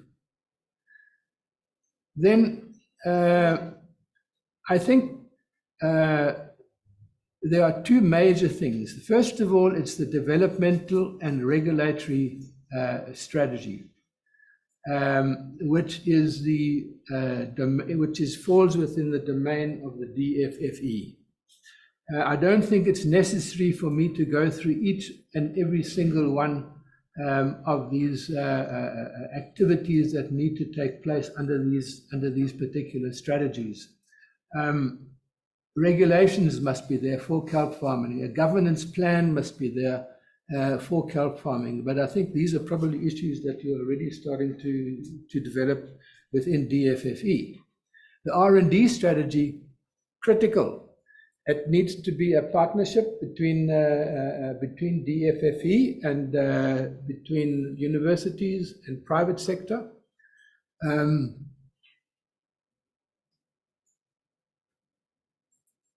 Once there is this proof of concept, then it would be ideal, say, for example, if the various actors within the R&D field were to get together and actually sit down in a workshop and decide, okay, what is now necessary in terms of research, and who is going to be doing what, and how we're going to raise the money in order to achieve these particular goals. There are obviously various avenues for that. And then, as far as the product and market strategy is concerned, the first thing would be to form the South African Kelp Industry Association or something like that, which is then the organization or association or the driver that can think about how this whole thing is going to be developed.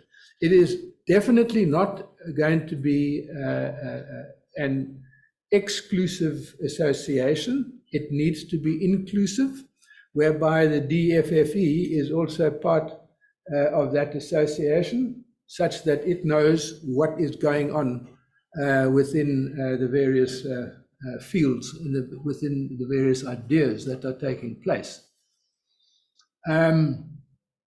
That association would also then, say, for example, be able to be in a position to look at, say, for example, expansion of the value chain domestically. What is required? What kind of volumes are we talking about? Then internationally, if we say, for example, take the abalone farmers, they did pretty well through having a pretty well organized marketing group to sell their product, rather than each farm individually selling their product. So one can learn from what has happened in other sectors in South Africa and basically follow suit.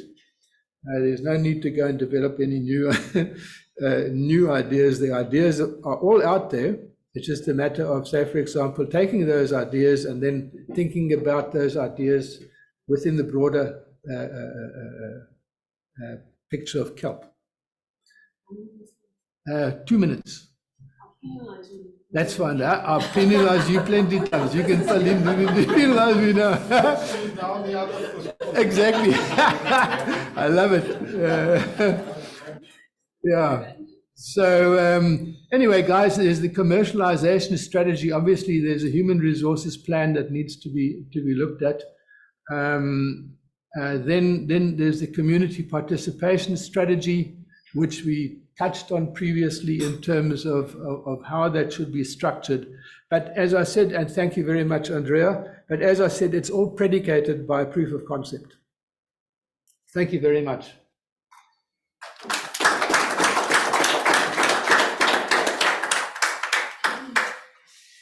Thank you, Prof. Have a Q&A session now, or what? Okay. Yeah. Thanks, Prof. Yeah, just a little bit of revenge there. I love it. I love it. Okay, so quickly, so we have made up a bit of time. So I was giving him a bit of a hard time there, but what I'd like to do, we've got remember we've got people joining us online as well, so we can't forget about that, and we haven't forgotten about you. But what I'd like to do is give everyone a brief opportunity to introduce themselves. And then if you have a question, give us that question now. And then we'll manage the time with the online questions. If we start running over time, we'll do the lunch break. And there's another Q&A session afterwards. So I know people also want to stretch their legs and move. So we don't want to sit here too long in terms of Q&A. So I'm going to just hand it over. So if you can just briefly introduce your name and your organization or who you represent. Thanks. Afternoon, everyone. My name is Nkhabiseng Selosemwe. I work for the Department of Forestry, and I'm the Assistant Director under the section Small Scale Fisheries Management, that is FRM under Fisheries. Yes, thank you. Good afternoon, everyone. My name is Rian Hendricks. I am the Fisheries Development Officer, working on the small scale fisheries for the area from Veldrif to Atlantis. Thank you very much. Good afternoon, everyone. My name is Stephen van Reude. I'm one of the MDs of Kelp, and I have a question for Prof, if you don't mind. Which one? The Prof that just spoke recently. Yeah. Given the volatility of the market and how things are changing, I'm just wondering if there's any intention of redoing the market segmentation in the future. Kind of redoing the report, but the market segmentation, so we can get information for further changes along the way. Absolutely, you have to do something like that. This is not a static thing. The market's changed. This way. Can we? Yeah. Thank you. 100%. You cannot take this study and then think that this is going to be the basis for the kelp farming industry going forward. Definitely not. It's because the markets change all the time. You've got to be on top of it. But what the study does do, it provides you with a basis upon which to redo it in the same way, such that you've got comparable data. And that'll tell you how the markets have changed. Yes, you have to do it. Thank you very much. Hi, my name is Deidre de Tooy. I'm from Taurus. I'm a concession holder in Gansbaai and part of Africa, who is a liquid fertilizer company and also trading in biostimulants.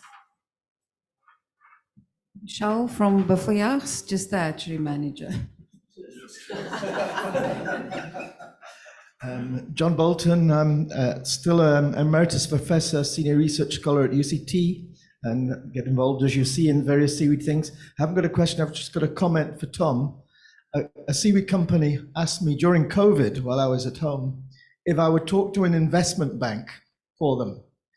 And one of the investment bank people asked me if I would put half my pension pot into the seaweed aquaculture industry. And of course, I said, I'm an academic, it wouldn't do them much use, you know?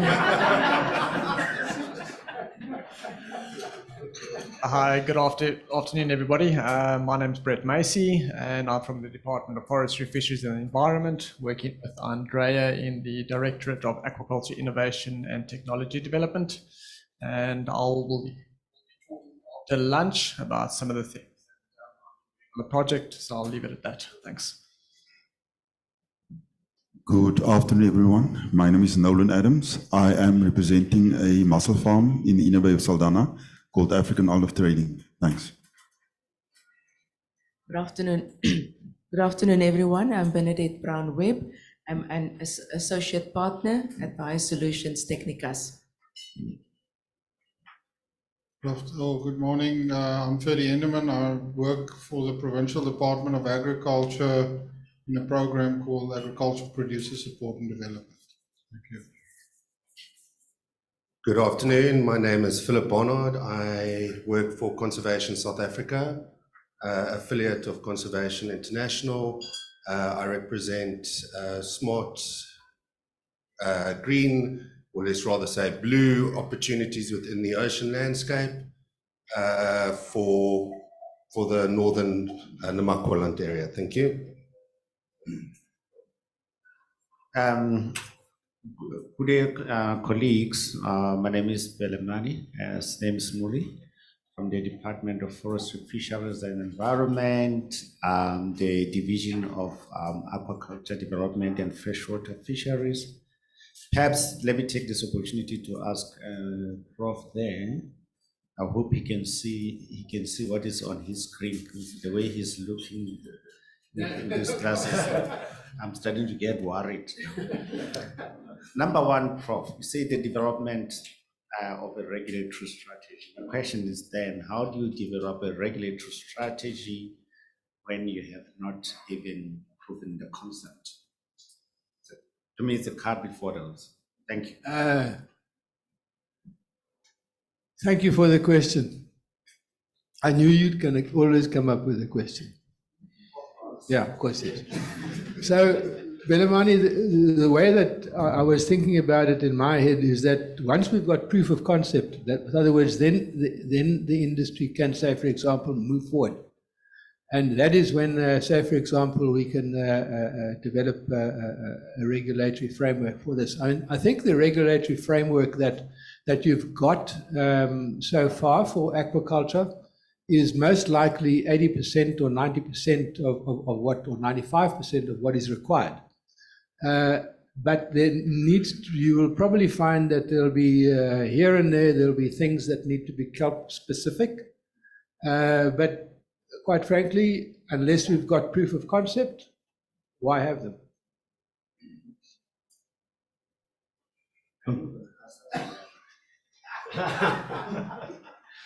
Good day, everyone. I'm Lionel Aital. I'm here to look how we can assist the small fishing communities with the kelp projects. Thank you. Good day, everybody. My name is Zarin Dalmansa. I'm representing a company called Kelp. Thank you. Good day, ladies and gentlemen. My name is Asanda Njobeni. I'm with DFFE Fisheries, more on the regulation side of aquaculture. Good day, everyone. My name is Mashivani Tusaho. I represent Triple M Agri Consult and I'm part of the industry as well as Sea Bamboo. Hi, Nadia Scheffer, Seaweed South Africa, managing a few different entities going from product development, such as my earrings out of kelp, and then working with Mashivane on Sea Bamboo to get aquaculture set up. Just a quick comment to make. I think there's an opportunity for us to find like a sweet spot between industry, science, and the NPO side as well. And I think we at the verge of starting an industry and doing things a little bit differently, not the typical way of everybody for themselves, but you know, having moments of collaboration and being able to open up a whole new industry for the South African economy. Hi everyone, Christopher van Eden from Kelp Products, Harvesting Manager. Hi everyone, Shren Mudley from Kelpac. I head up a division called Kelpac Exploration, so it looks at all types of innovation that can be commercialized within the seaweed and agricultural space. Hi everyone, Maurits Viljoen, representing Ocean Grown Aquaculture, local mussel and oyster farm in Saldanha. Good afternoon, Nazima Duwati, Saldanha Bay Municipality. Good afternoon, everybody. I'm Elena Klein and I'm a junior consultant at Cabal Earth. Good afternoon, everyone. My name is Kevin Emsley. I am a consultant working with the Food and Agriculture Organization to develop a GEF project on catalyzing sustainable agriculture systems for South Africa. Good afternoon, everyone. I'm Notpla Xulu. I'm a research assistant for the Kelp projects based in the ground site here in Saldanha Bay. Hello everyone, I'm Frances Hill. I'm also a research assistant for this project and I work in the hatchery component. Afternoon, I think everybody by now knows it's Lizette Botha, project manager for the kelp farming project. Good afternoon, everyone. I'm Sanele Dlomo with the FAO team in South Africa. Good afternoon, Simon Smit from UNDP. For Spinaria in Baza Mussels, a mussel farmer all my life, and also for my son's chair of the Bivalve Shellfish Farmers Association. That sounds impressive, eh?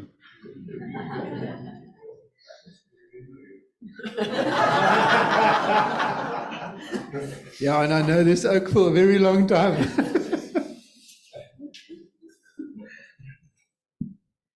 Good afternoon, everybody. My name is Tesetsu Maswanganyi, Blue Ocean Mussels Farm Manager. Thank you. Good afternoon, everyone. My name is Sandra Corsi. I work in Rome for the Global Environment Facility Coordination Unit in FAO, working with the FFE and FAO South Africa on a project we are developing to develop the aquaculture sector. Good afternoon, everyone. My name is Lot Mlati, an assistant representative responsible for programs at Food and Agriculture Organization of the United Nations. Thank you. Good day, everyone. My name is Christy Lunks. I'm a small-scale fisher and also chairperson of Soldaya's multi-purpose cooperative. My name is Kevin Mart. I'm a chief of the local Kokokwa Tribal Council. And then I'm also having the hat on as being the chairperson of the Maritime Saldanha Aboriginal Maritime Cluster. That's also newly established. And from my side, I maybe have a question for Professor Hecht. If I'm actually pronouncing your surname correctly. Is regarding your comment on the sort of, looking at compliance of small-scale role players. And I suppose actually it's a very important point, but I think it can be overcome via many options that has been in the global market for many years, like a group certification, etc. So that's not my major issue. My question is actually, what have you haven't spoken anything about the economies of scale that are needed for commercial viable farm in the kelp industry. I'm really looking for that kind of figure so that we can see how we can position ourselves. And then maybe just lastly also looking at the downstream activities within this value chain. You haven't touched on the opportunities for downstream participation of especially your previously disadvantaged communities. Maybe we should talk at another stage about it, but if you have answers now, it will be nice. Thank you. Hi, good afternoon all. Oh, sorry, Prof. Okay. First, thank you very much for your questions. They're great. When we look at economies of scale, you will understand that here I say it again, predicated on a proof of concept. Once we've got that proof of concept, then I think the kelp farming program or project will be in a position to undertake a complete economic feasibility study. That economic feasibility study will give you what economies of scale you have to work at in order to make this thing profitable or not. We can't say that at the moment. We can use data, of course, from California, or we can use data from China or whatever, but that's China. That's Japan. It's not here. Our input costs are variables are completely different. So we can't at this stage come up with any idea of scale. Once one has got an idea of scale, only then can you say, for example, go and develop a business plan. The business plan being that practical thing that you are now going to implement this thing. And you've got your money and you've got your plan as to how you're going to be implementing this thing. So that's as far as scale is concerned. As far as the downstream opportunities, like what? Processing, yes. It is in the report. If anybody wants the report, please just ask me and I will give it to you, and then you can read it. Opportunities in terms of processing. There's opportunities in terms of transport. There's opportunities in terms of cold chain. There's X number of opportunities that we've mentioned in the report, the downstream opportunities, where local communities and small business operators can participate. I hope that answers your questions. Keegan Halley, with the DFFE, within the Chief Director of Aquaculture Development and Freshwater Fisheries. Thank you. Okay, thank you. So I think we're going to just check in with Lizette in terms of maybe just putting some of the electronic or online question and answers. I think I just wanted to add my 2 cents to the question that Belamani raised and Professor Tom Hecht answered. In terms of the policy, so what is quite interesting with this project is we're trying to pakisa it, right? So I would say there's no one thing before the other. We're trying to do a lot of the things simultaneously. And because, from a government side, we're involved in the project, we can already identify policy issues early on so that we don't end up a situation that you have proof of concept and then you have policy constraints in terms of implementing the project. So we're really trying to look at it holistically and address all those things at the same time. And I think maybe back to the point that Tom has made about proof of concept, I agree with him, but that is also the purpose of this project, right? We are looking to try and de-risk and ascertain some of that key information so that people coming in can make an informed decision. And that hopefully would help stimulate the industry. Lizette, I want to just hand over to you to some of those questions and answers, and then you can maybe assign them to the relevant people to respond to. Thanks. Okay, so I've got an online question. Tom, you know, the difficulty with some of these questions are that people are now asking questions that we are still investigating, but I'm going to give it to you, Tom. Otherwise, I think maybe John can help. It says, is there any estimate at this stage on the production price per kilogram to farm kelp, and specifically they've got in brackets Ecolonia? No. Okay, so the very short answer there is no. And then I've got another one. Let me just see. John, I think maybe you can help with this one. What waste activities will be produced as a result of agar production? Waste. Yeah, what waste activities will be produced as a result of agar production? Yeah, interesting question. We don't like the word waste anymore. Co-products is the new term. But obviously the agar is the carbohydrate component. So if it's possible, for example, if you take out with warm water the carbohydrate component, what's left has a higher protein content than what you started with. So the new idea is the biorefinery principle of using both parts for different industries. So I'm not sure if it's possible in all cases, but that's the way things should be aimed nowadays.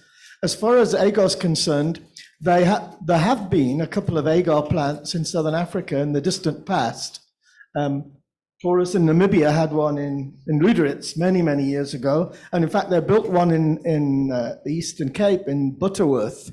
Even before that, I think. This was also Klaus Rothman, then of Taurus. So it can be done on a relatively small scale, particularly what they call it, semi-processing. They had a big row in the Philippines many decades ago because it was an international industry where they were selling the dry seaweed and sending it all overseas, and the international companies had a handle on it, you know. And but in the Philippines, they eventually came to produce semi-refined agar locally, and it can be done, but you know, this is the sort of thing Kelp Blue are doing. They're intending to produce huge amounts of kelp. What can they do with it? They already have a biostimulant. They're working towards biorefinery, and that's the way things should go. Okay, then there's a follow-up, John, so don't go away. Keep the mic.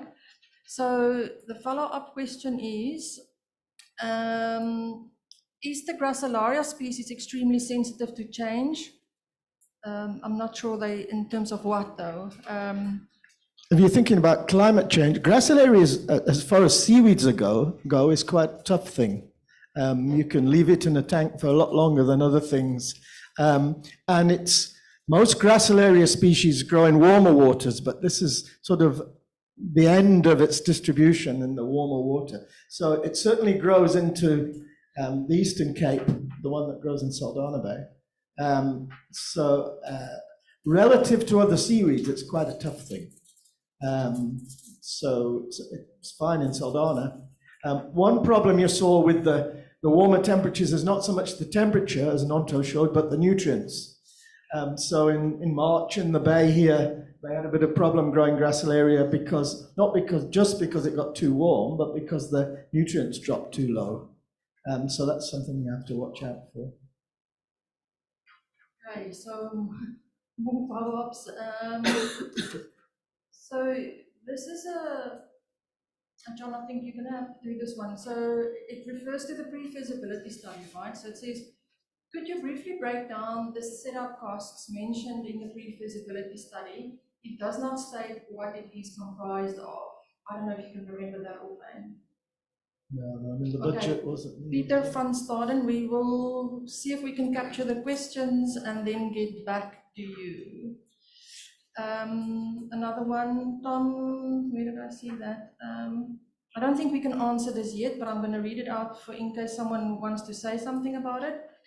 What is the turnaround time before you start receiving return on investment? Don't know. Yeah, okay, so that's what I thought, so don't know, that's, I agree, so. Okay, so here's another question and I think I'll just quickly answer. So with the lab experiments, so they're referring now to Francis, at the moment that's going on, is there open ocean experiments too? So the answer to that is no. At the moment we are only farming in the mussel farm, Blue Ocean mussels. So not at the moment, we've not gone offshore yet. I don't know if we will, but then there's a, okay, I don't know, this is a very loose question, and I thought this was answered, but Tom, maybe just clarify, I don't know. What about biostimulant from kelp? They don't say what about. What about it? They're producing it.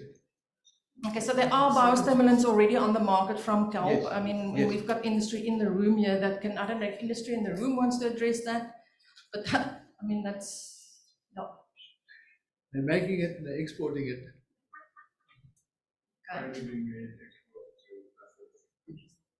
So currently being made, being exported from South Africa to 86 countries in the world. They use different species, but the one we use here is a Xulu.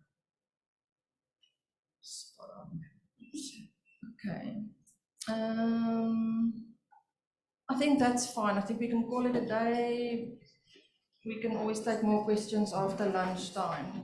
So for the, just before you go, for the online people, we will now play the little videos to keep you busy while you wait for us while we have lunch, and then we will return at 1:30. 1:30 on the dot for those in the room. Please return after that. We've got 2 more talks after that. Thank you. In County Sligo on the west coast, Pranny Rattigan's family has lived beside the ocean and from the ocean for generations. She's a doctor who also loves to cook with seaweed. At low tide, she goes out to collect what she calls sea vegetables with her husband Johnny and daughter Kate. They're about to prepare a special meal.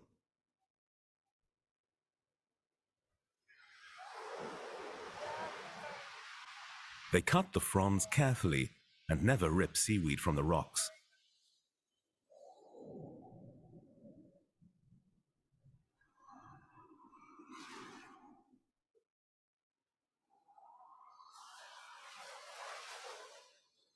I became involved with seaweed through my parents because they were hugely interested in everything that came from the sea. And we grew up just here on the coast in the northwest of Ireland. And it was just the natural thing to do. And my father, he was very interested in, you know, the nutritional side of the seaweeds.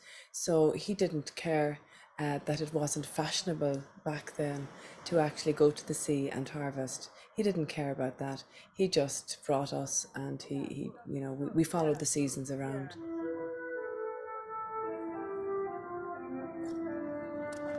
Yeah. 600 species of seaweed grow along the Irish coast. About 20 are edible.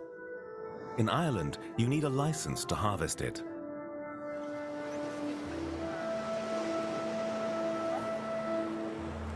The right to harvest in perpetuity seaweed from the bay comes with ownership of the old manor house where Pranny and her family live.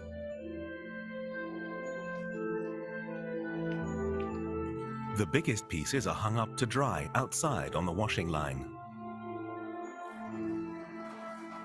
There is a very strong tradition of cooking with seaweed in Ireland, but a lot of it was forgotten. That all really died away, we think, because of the famine, when it became just a necessity and a shameful thing to be looking, scrounging around looking for food at the shore.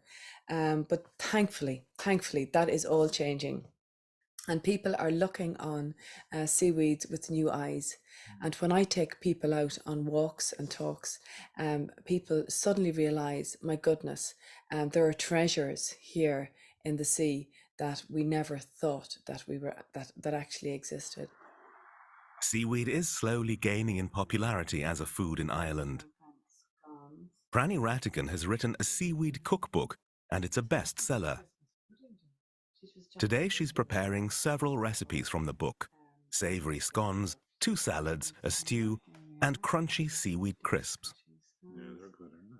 Of course, there's a yuck factor with many things, and but I think once people actually taste the food, suddenly they're transformed. Some of the seaweeds go really well with chocolate. So chocolate cake is, one of those real special treats from the book. The Dulusk and brown bread ice cream, and there's a green tea and nori ice cream, and very many fruit salads and breads and salads, and even Christmas pudding. Our sea spaghetti goes into the Christmas pudding every Christmas. Okay, First, the crisps. Pranny and Kate wash the seaweed and put it in the oven to dry. The washing line method isn't working today, as it started to rain.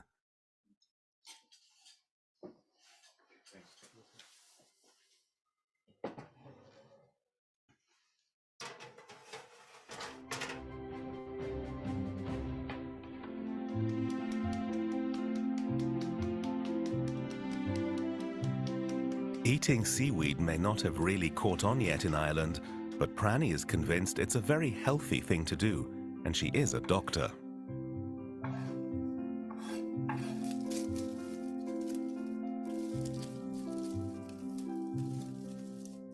From the nutrition side of things, seaweeds are powerhouses of nutrients. You've got a wonderful mix of minerals, of vitamins, of trace elements, and many other substances that are actually of great benefit, of great health benefit, and that aren't in land vegetables. So our sea vegetables are a lovely mix and have a great synergy with land vegetables and with each other. And I think that's really important for people to know, that you've got a food that's so high in nutrients and yet virtually zero in calories. First, she makes her famous Dulusk and cheese scones. They're savory and made with onions. Dulusk is a kind of seaweed common to these parts. It's also known as red dulse.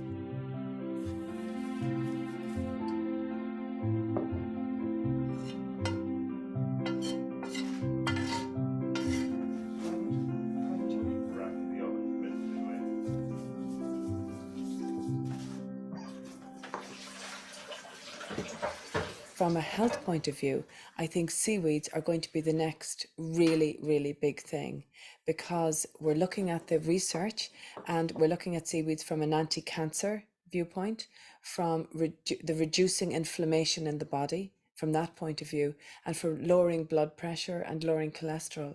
So I think seaweeds have a lot to offer, and people aren't aware of that. They have a lot to offer for taste, and they have a lot to offer for health.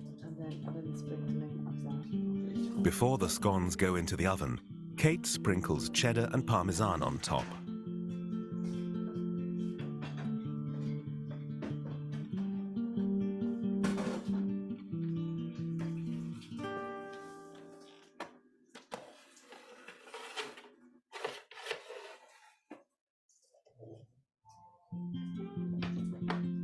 Next comes some snack food, crisps made of bladderwrack, a green seaweed with air bladders on the fronds, and red dulse.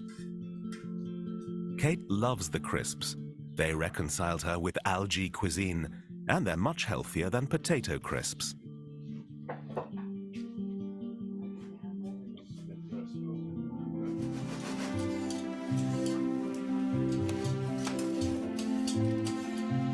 The scones are ready. The other dishes will also feature a range of seaweeds, harvested just hours earlier on the rocky shore behind the house. sea lettuce, sea spaghetti, and bladderwrack.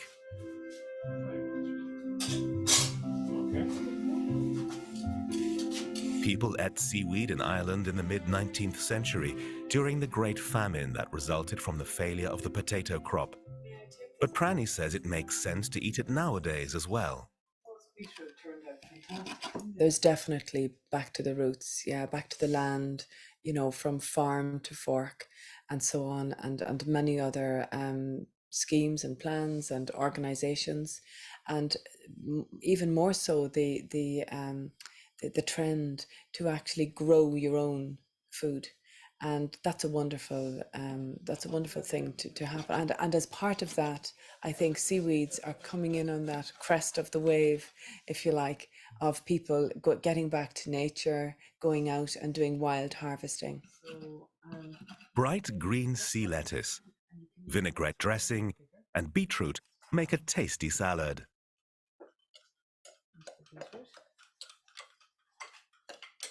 The seaweed tastes salty. It's full of calcium, magnesium, and vitamin B. The salad is very healthy and easy to make.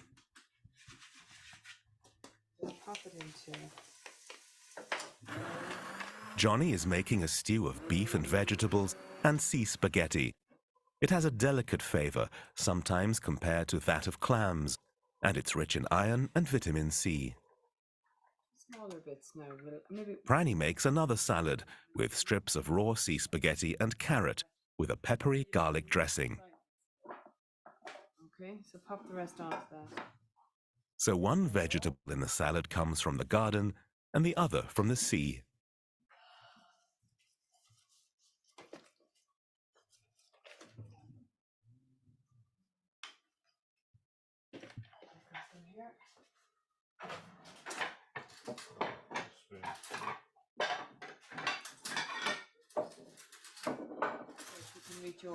Put the stew beside you.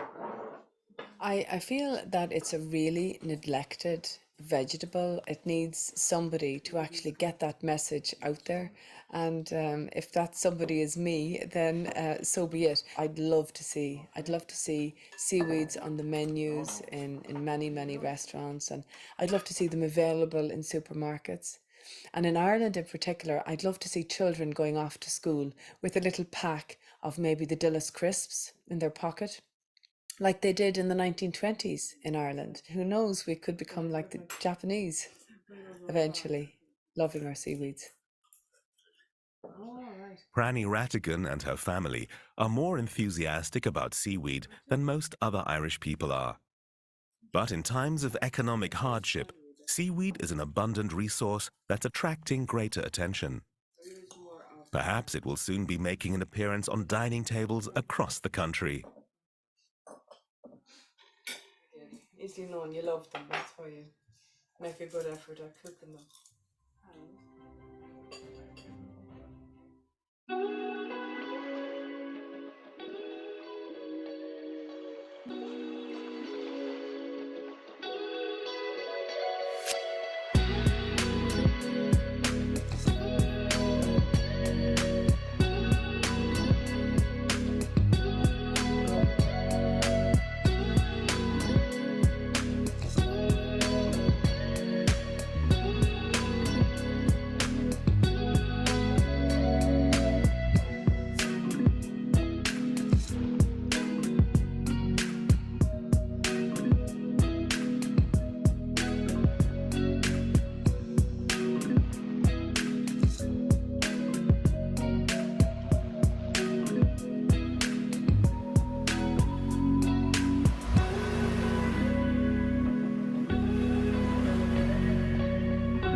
So here we are, we've come back from seashore to Roushanna's Filton Sea Base, and here we've got the loot.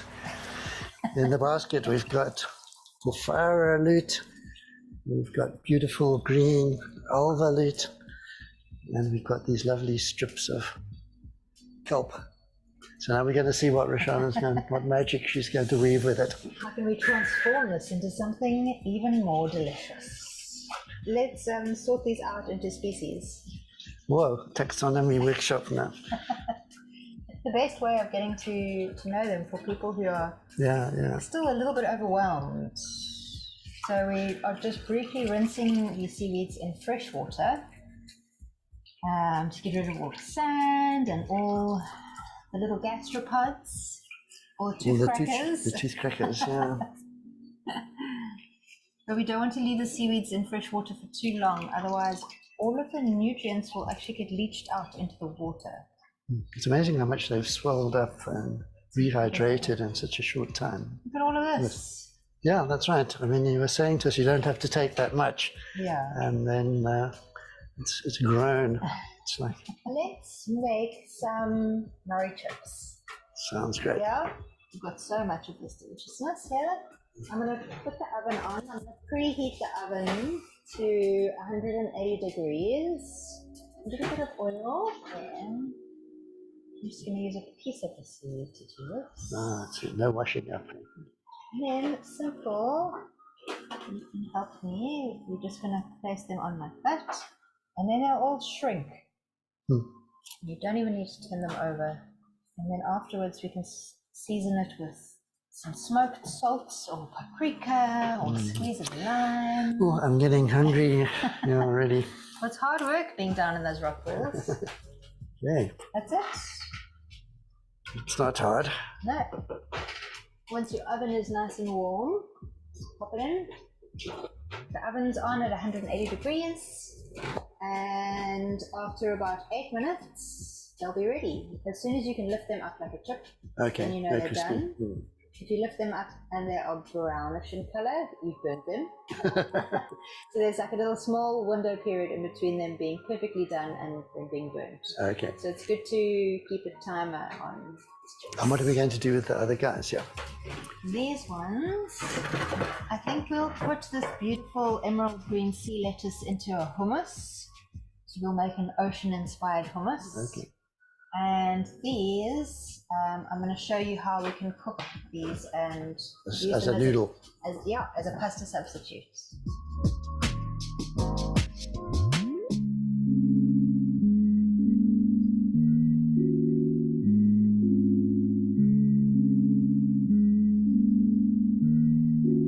Let's give them a go.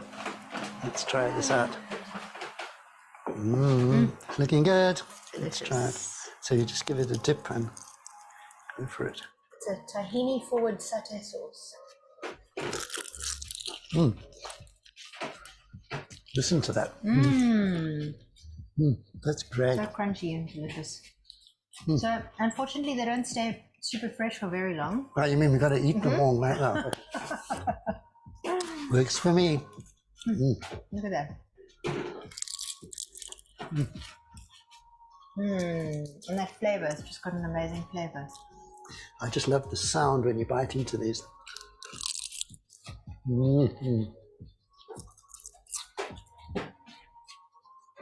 Fantastic. There's not even any seasoning on there. It's amazing.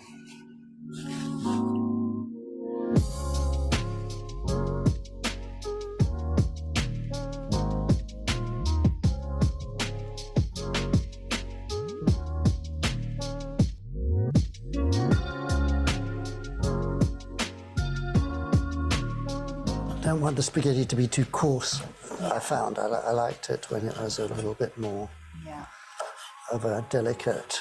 Beautiful. Should we do some more like that? No, it really is. I love it.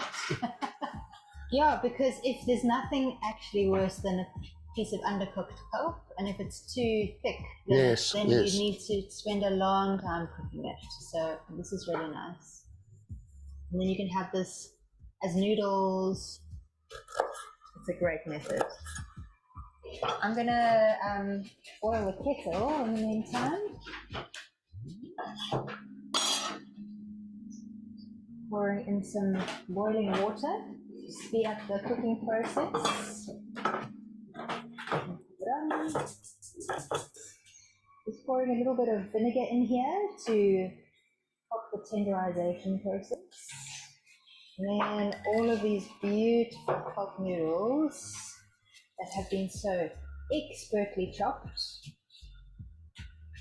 We're going to pop in the water. But first, I want to show you what happens when you put kelp into hot water. Kelp So this has is a like the magic trick. There's a magic trick. Kelp has a lot of different pigments in it. Observe here, we have the kelp. There's no holes in it. Nothing my magician's assistant. And one of the pigments in it is chlorophyll. And so when you put the seaweed in, all the other pigments kind of melt away, probably not the scientific term, leaving behind this glorious chlorophyll Oh color. my goodness, look at that. That's amazing, eh? Beautiful. And then slowly, slowly, this color will also melt away, and it should change back to brown. And then shortly afterwards, when you can bite through and it's al dente, it's ready to eat. That really is a magic trick. Sure, Beautiful that's colour, amazing. Already. And it's just going to turn green as I do this, eh? Oh, Look at that. Beautiful. Just look at that. It goes from brown to green just like that in an instant. So what should happen now is that these will eventually turn brown, and shortly after that it should be ready. So because it's cut so fine, I'm estimating about 15 to 20 minutes. All right, and now we wait. You can already see that the color's starting to dull.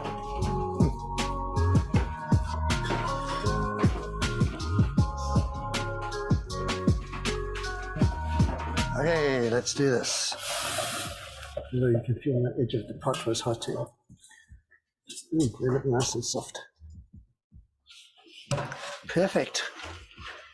So this we can reuse to cook rice or to make a broth. It's got a beautiful We've kelp already got flavour. nice flavour. So we want to just pour some water over this to stop the cooking process, otherwise it gets too overcooked. Look at that, beautiful kelp noodles. It's so soft. They're tender as anything. Oh, so good. Ooh, look at that nice long one. I'll just have a piece. Soft as anything. Very, very tender. And looks like echoes of the ocean. Yeah, delicate taste, but it's going to be great with the sauce. Okay. Let's put this in a bowl.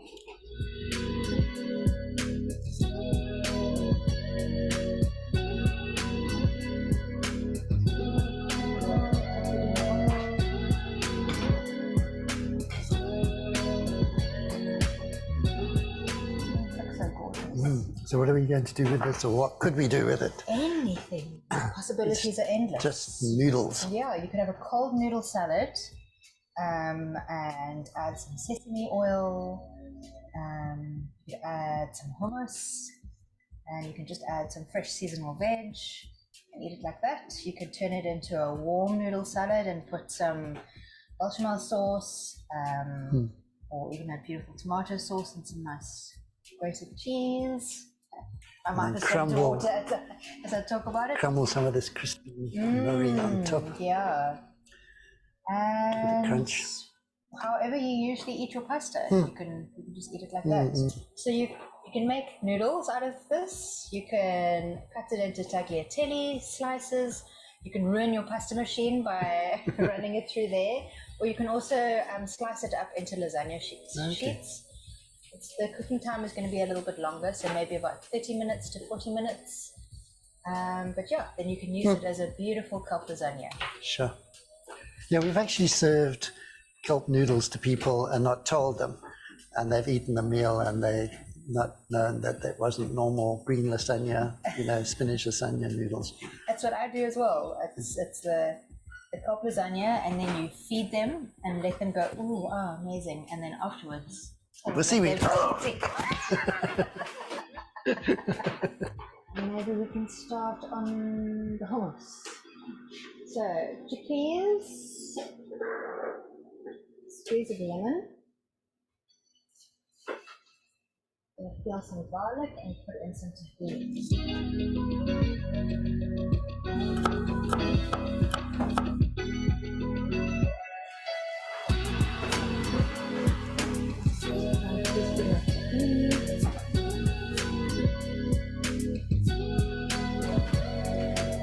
half a cup of olive oil.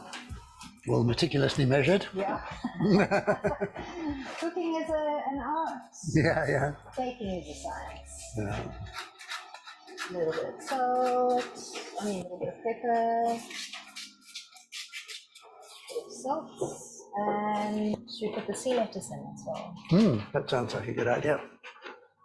Oh, How much of this do you think we should put in, Roushanna? all of it. Okay. Ooh, Oh, that how looks beautiful good, that doesn't looks it? already. Yeah, It looks yeah. like an artwork. Mhm.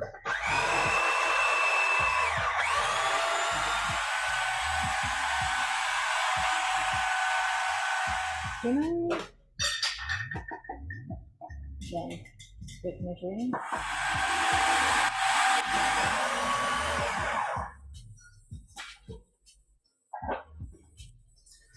Beautiful, look at that. Looks fantastic. Nice Lovely colour. colour.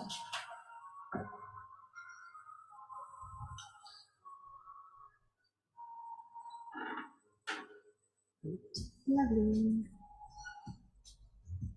That looks fantastic. Now, there we go. Ta-da! There we go. Beautiful. So we got the nori chips and our kelp noodles and this beautiful ocean hummus. Fantastic. Let's Let's eat it. it. It looks good. Eat it. All of them together.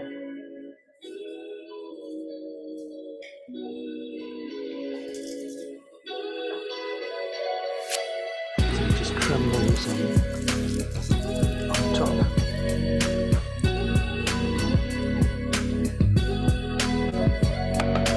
How's that, Ed? Yeah, that just served.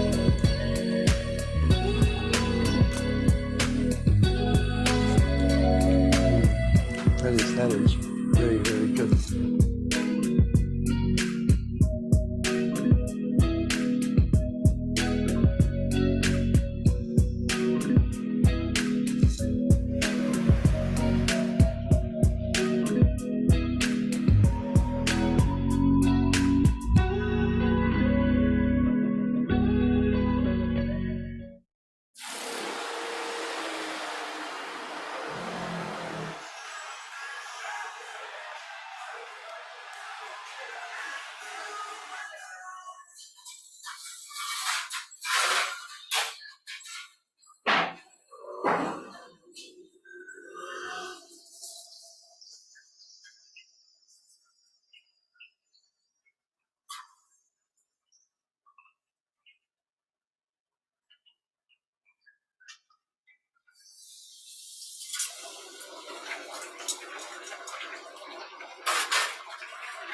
So a few days ago, Jocelyn and I went out to the tide pools looking for some rock crabs.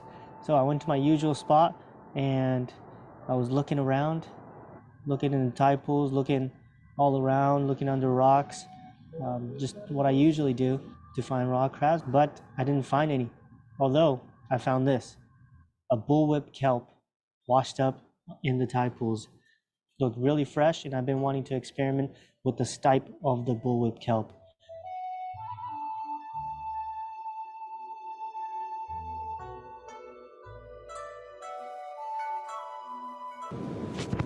I just found this big bullwhip kelp, and normally I don't take seaweed that's been washed up on shore because you don't know how long it's been washed up for, but this one looks really fresh, and it looks like it just got washed up recently. So I'm actually gonna take this one. I've been wanting to do something with this specific kelp. Some people have been asking for like another seaweed video, so this would be, I think, kind of fun to do. I don't really need to take all of it. The part I really want is this part right here. This is kind of like a bulb of the seaweed, and what it is just a pocket of air.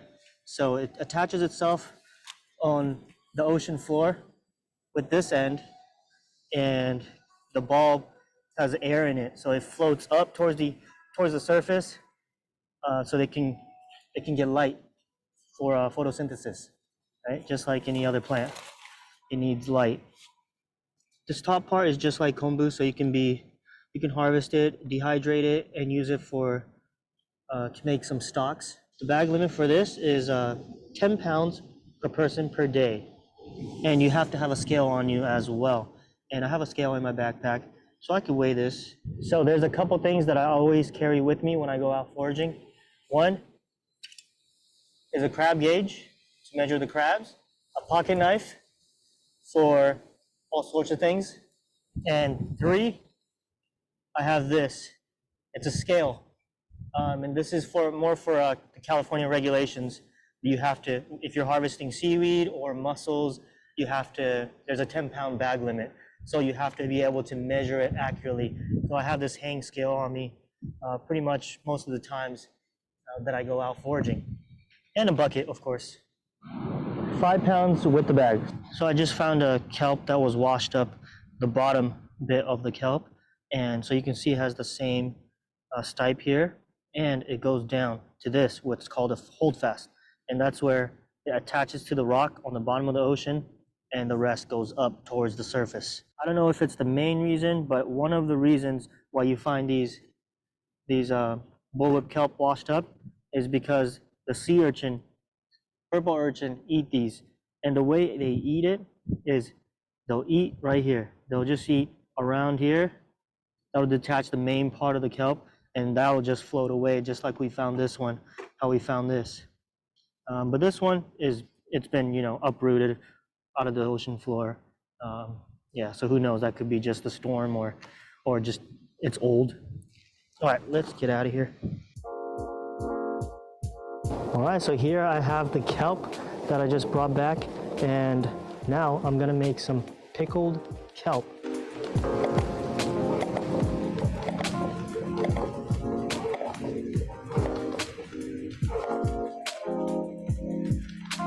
I was thinking maybe just give it a quick blanch. See how it's sort of a darkish green? I think if I blanch it, it'll be a little brighter. So let me try it. Let me try one first. Oh, you see that? You can tell, right?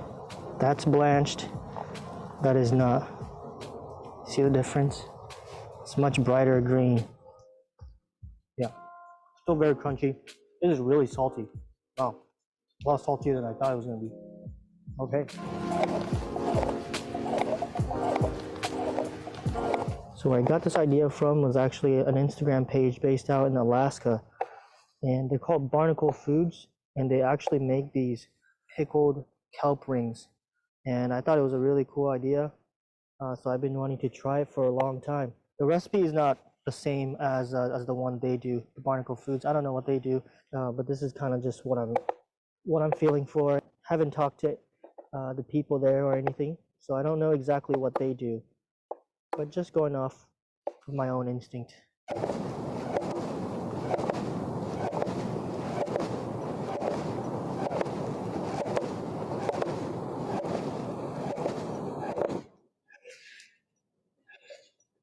Just gonna dump them in there for about 30 seconds. It's just some regular ice water.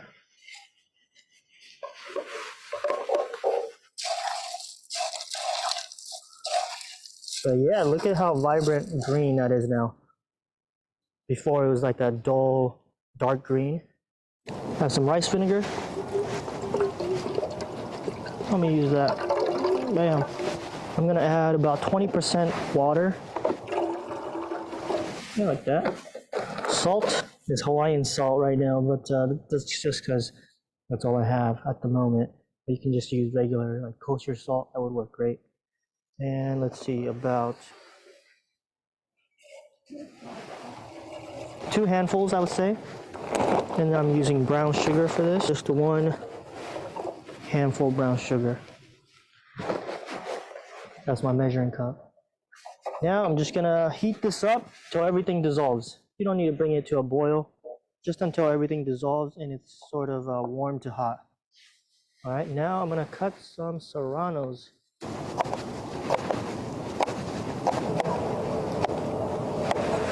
There you go, should be enough. All right, just gonna take the kelp and start filling the jars. Throw some chilies in between.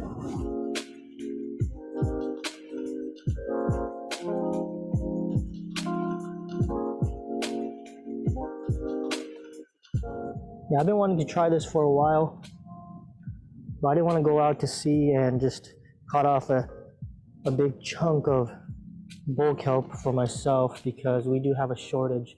We do have a declining number of kelp beds in California, so I didn't want to do that. But today we found one washed up right on shore, so that was a perfect opportunity. You know, very sustainable, and the kelp is still fresh. So I know it's going to be good.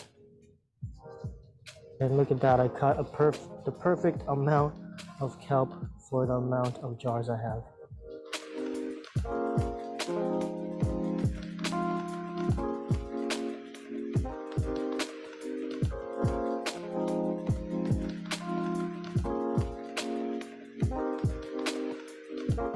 All right, we got them all jarred up. We'll just wait a day and we'll do a little taste test. So now our pickled kelp has been pickling for over 24 hours, and we're gonna test it out. All right. And look at this. I put my sticker on top, make it official. First thing, I noticed the color changed back to like its original color. Remember when I blanched it, it became really like bright green, but now it's kind of that dull color again. So maybe blanching it is unnecessary.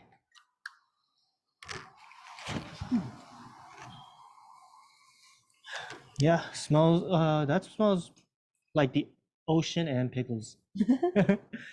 Some ocean pickles, and that's literally what they are. So yeah, that's what it smells like too. All right, let's take a piece. Go ahead.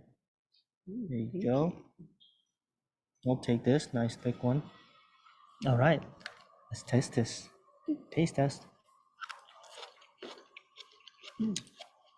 Crunchy.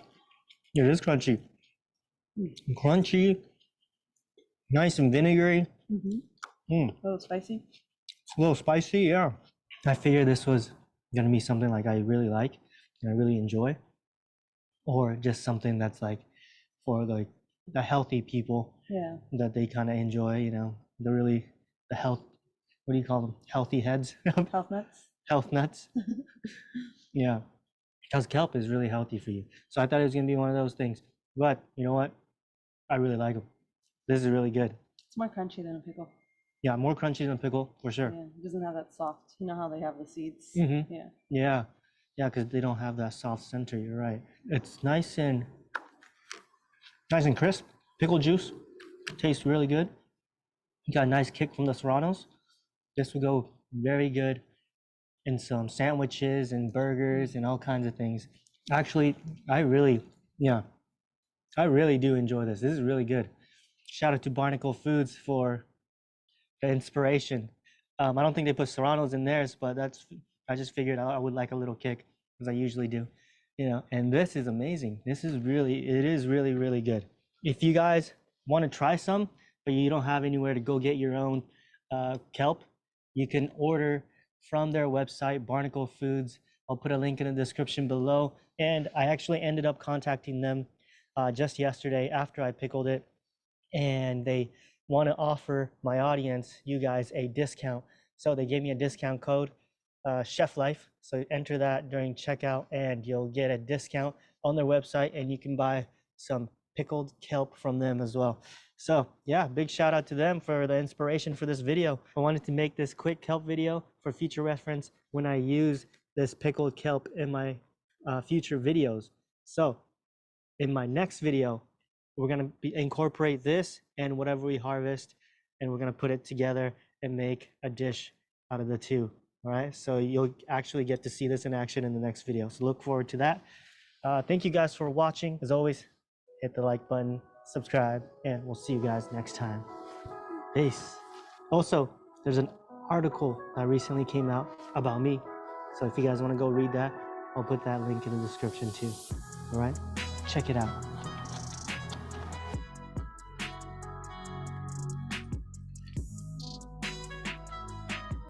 Hi, I'm Josh, and this is Cup of Sea, a line of seaweed teas that I created.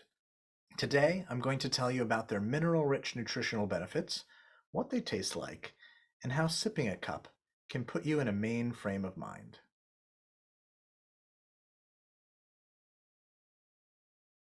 So first, nutrition. Seaweeds have about 10 times the minerals that most land-based plants have. They're high in things like iodine, potassium, magnesium, and iron. They're well known for their antioxidants and their anti-inflammatory properties. A lot of people know that they should be getting seaweed into their diet, but they're either not sure how to cook with it or they just don't have the time. Cup of Sea makes getting it into your diet easy. You just add hot water. Okay, so what does it taste like? You might think that seaweed tea is going to taste like a mouthful of salt water, but actually seaweed has about the same sodium content as something like black tea, so not a lot. Think of seaweeds like the leaves and the flowers that make up herbal teas. There's an incredible range of flavors, from nutty to spicy, earthy, sweet, smoky, grassy, all these different flavors. There's a seaweed out there for you. For each of our teas, we've taken a particular seaweed and paired it with other ingredients you might know better. We've got a black tea, a green tea, got ginger and honeybush. So the results are these really inspired blends that taste familiar on one hand and yet exciting and new on the other. Finally, we feel that a cup of tea should relax and restore you, maybe even transport you somewhere else.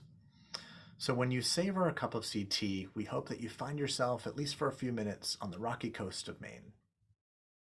That's it. Thanks for watching. Please visit our shop in Portland, Maine, where we hand blend all the teas, and visit us online at heritageseaweed.com. This video was kindly sponsored by the Nick Morn Foundation. Did you know that there are over 12,000 species of seaweed? None require fertilizer or farming, and some can grow up to 1 meter per day. It has been used in different ways throughout different cultures for thousands of years, but has recently become a global practice due to its wide array of uses. We're here today with a company challenging the plastic crisis by creating their own alternative to plastic packaging using seaweed, one of which you can even eat. Today we're in London filming with Notpla, a revolutionary packaging company using seaweed as an alternative to plastic. The material they use is 100% biodegradable and can break down in weeks, allowing customers to simply dispose of it with their general food waste or even eat it. We sat down with one of the co-founders of Notpla to learn more about the company's ambitions. Hi, so I'm Pierre. I'm one of the co-founders of Notpla. We're a sustainable packaging startup, and we use seaweed and plants as an alternative to single-use plastic to try to create a range of different packaging solutions that other companies can use. With many other sustainable packaging materials available today, such as cardboard, bioplastic, and mycelium, we wanted to know why Notpla chose seaweed as its primary resource for its products. So very early on, we knew that we wanted to use something that would be natural and that would therefore have no problem at end of life to disappear. And we found seaweed really interesting for a few different reasons. Seaweed is kind of like this incredible biomass. It grows up to 1 meter per day. It doesn't require any fresh water or any fertilizer. And on top of that, when it grows, it naturally sheds at the bottom of the ocean some of its biomass, so it's carbon negative. But for us, we also thought that it would be a very interesting material for making packaging. So we take what nature has already created and we just kind of like repurpose it. With seaweed being available all over the world, Notpla's mission is to keep its product sourcing as local as possible. So at the moment we are quite small, therefore we mostly use European seaweed, but we've tested in the lab seaweed from all around the world. We want to use the local seaweed. If we move to Australia, we have to use Australian seaweed. So it's important for us that we can achieve the same performances with different species of seaweed that exist in different parts of the world. Looking at the range of products Notpla creates, as laid out in front of Pierre, we wanted to know more about their product journey. We started with OHO. So OHO is this little bubble that can contain different kind of liquids, water for marathons, ketchup and mayo sachets for like takeaway. And in this case, the packaging is literally edible. Eat the packaging and it's the fastest way to make it disappear. And so in this case for OHO, we created a machine that works in quite a different way than plastic works. You can produce like a few thousands of units per day, so it's not like a massive factory, but you can have multiple machines side by side. And the idea is that it's a bit more modular, and you can create things more as little hubs locally, rather than one giant factory for the whole of Europe in one place. Notpla has gone viral online with its OHOs. They've even been used at places like the London Marathon and large press events for drink companies. Starting a packaging company in a world where plastic is the go-to material means that obstacles and challenges are constantly emerging, but in the end are worth the extra effort. There are many challenges because we are coming after plastic, which is very cheap, so everyone is kind of like only paying a fraction of the real cost it has in society upfront. So we have to constantly challenge a bit what is the real requirements. Luckily, I think it's on everyone's mind that we cannot continue to put that much plastic out there. So there is a lot of kind of like exciting discussions and buy-in from some of the big players. So it's really a journey, and I think working with people who understand that plastic took 100 years to become as ubiquitous as it was. Like, and for us, we've been in this for like just a few years. It's going to take a little bit longer to like have the global impact that we all want to have. Despite being a small company, Notpla has managed to secure some big brand deals, including one with the UK's largest food delivery service, Just Eat. Just Eat has been a really great partner. They reached out very early on. They really wanted to offer something that would be truly sustainable. They were very kind of like explicit about the problem they have around like takeaway food containers. And so we started working on the development of this, the box. It's using one of our technology where we apply a thin layer of our seaweed blend onto the paper. Otherwise the cardboard is like tissue, it just kind of like doesn't hold water. So the seaweed in this case provides this barrier. We launched in the UK last month, so it's really exciting that we are able to start seeing some growing impact there. With seemingly endless opportunities in the world of packaging, we wanted to know where Notpla is headed next. Right now is really exciting time for Notpla. We have just closed our Series A funding round, so it means that we can go faster in the products that we have already developed, but we can also start to look at what are the other solutions that we can create with our technology. One of the really exciting developments is this film that we've developed that is heat sealable. One of the really cool things is that this film is actually soluble in water, so you can literally make it disappear. We try to always think, what can seaweed do that plastic cannot? And our goal at Notpla is to really kind of like nail this kind of like cycle of taking early stage, new format, new creative solutions and bringing them to the market industrially and having the impact that we want to have. Innovations like Notpla are not only helping to stop 8 million tons of plastics from reaching the ocean every year, but are also providing the world with alternatives to everyday items that individuals and businesses use to operate. Okay, can everyone please be seated so that we can continue? We've only got 2 presentations left. They're quite brief, and then we're going to finish with the last question and answer session. So I think we've done quite well with time, so let's continue on that trajectory. That would be, okay, so Brett is first, and then I'll give a brief presentation. Right, thank you everybody and welcome back. It's glad to see so many faces after lunch. Most people go and fall asleep. So I've already introduced myself. My name is, can everybody hear me?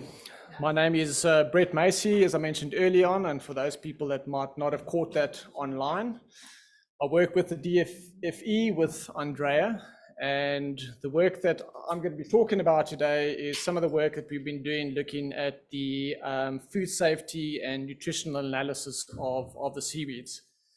So I've been doing a little bit of work on this, not only on kelps, but also all the other aquaculture species that we are producing in South Africa, mostly because we're interested in obviously establishing what the nutritional value is of our farm species, as well as their byproducts, and to see how we can improve that and utilize some of these things as food supplements.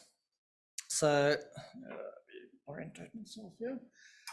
So just quickly, you've heard a lot of this, either from John's talk or from Tom earlier on about all these benefits of seaweeds. They're rich in proteins, micronutrients, they have a range of other beneficial compounds. They've comparable protein quality to a lot of common plant proteins. This is what makes them so useful as foods for humans and supplements or feeds for animals. They currently contribute to 17% of aquatic organism production. Valuable for food and nutritional or nutraceutical industries, and Tom touched a lot on this, and obviously they have a very diverse array of applications for medicine, cosmetics, bioplastics, fertilizers, which you've heard a lot about, biofuels, and then of course for food for humans and for animals. But there are also some potential risks. Because of the extractive abilities of seaweeds, and John touched on this about their benefits in integrated systems, because they can extract compounds from the environment, that means that they can also capture contaminants quite effectively if these contaminants are present in the surrounding environments. Things like metals and PCBs and PAHs and even microorganisms. Those can effectively be captured and they can have an adverse effect on downstream consumption. So these nutrient and contaminant levels also vary by species, they vary by the age of the plant, they can vary by season, and obviously they can vary from environment to environment.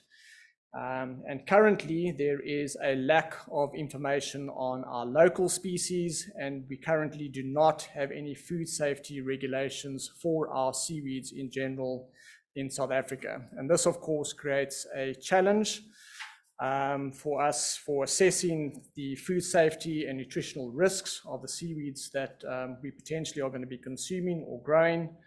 And obviously we need this information if we want to develop food safety standards. So this is essentially the purpose for doing this work in this project.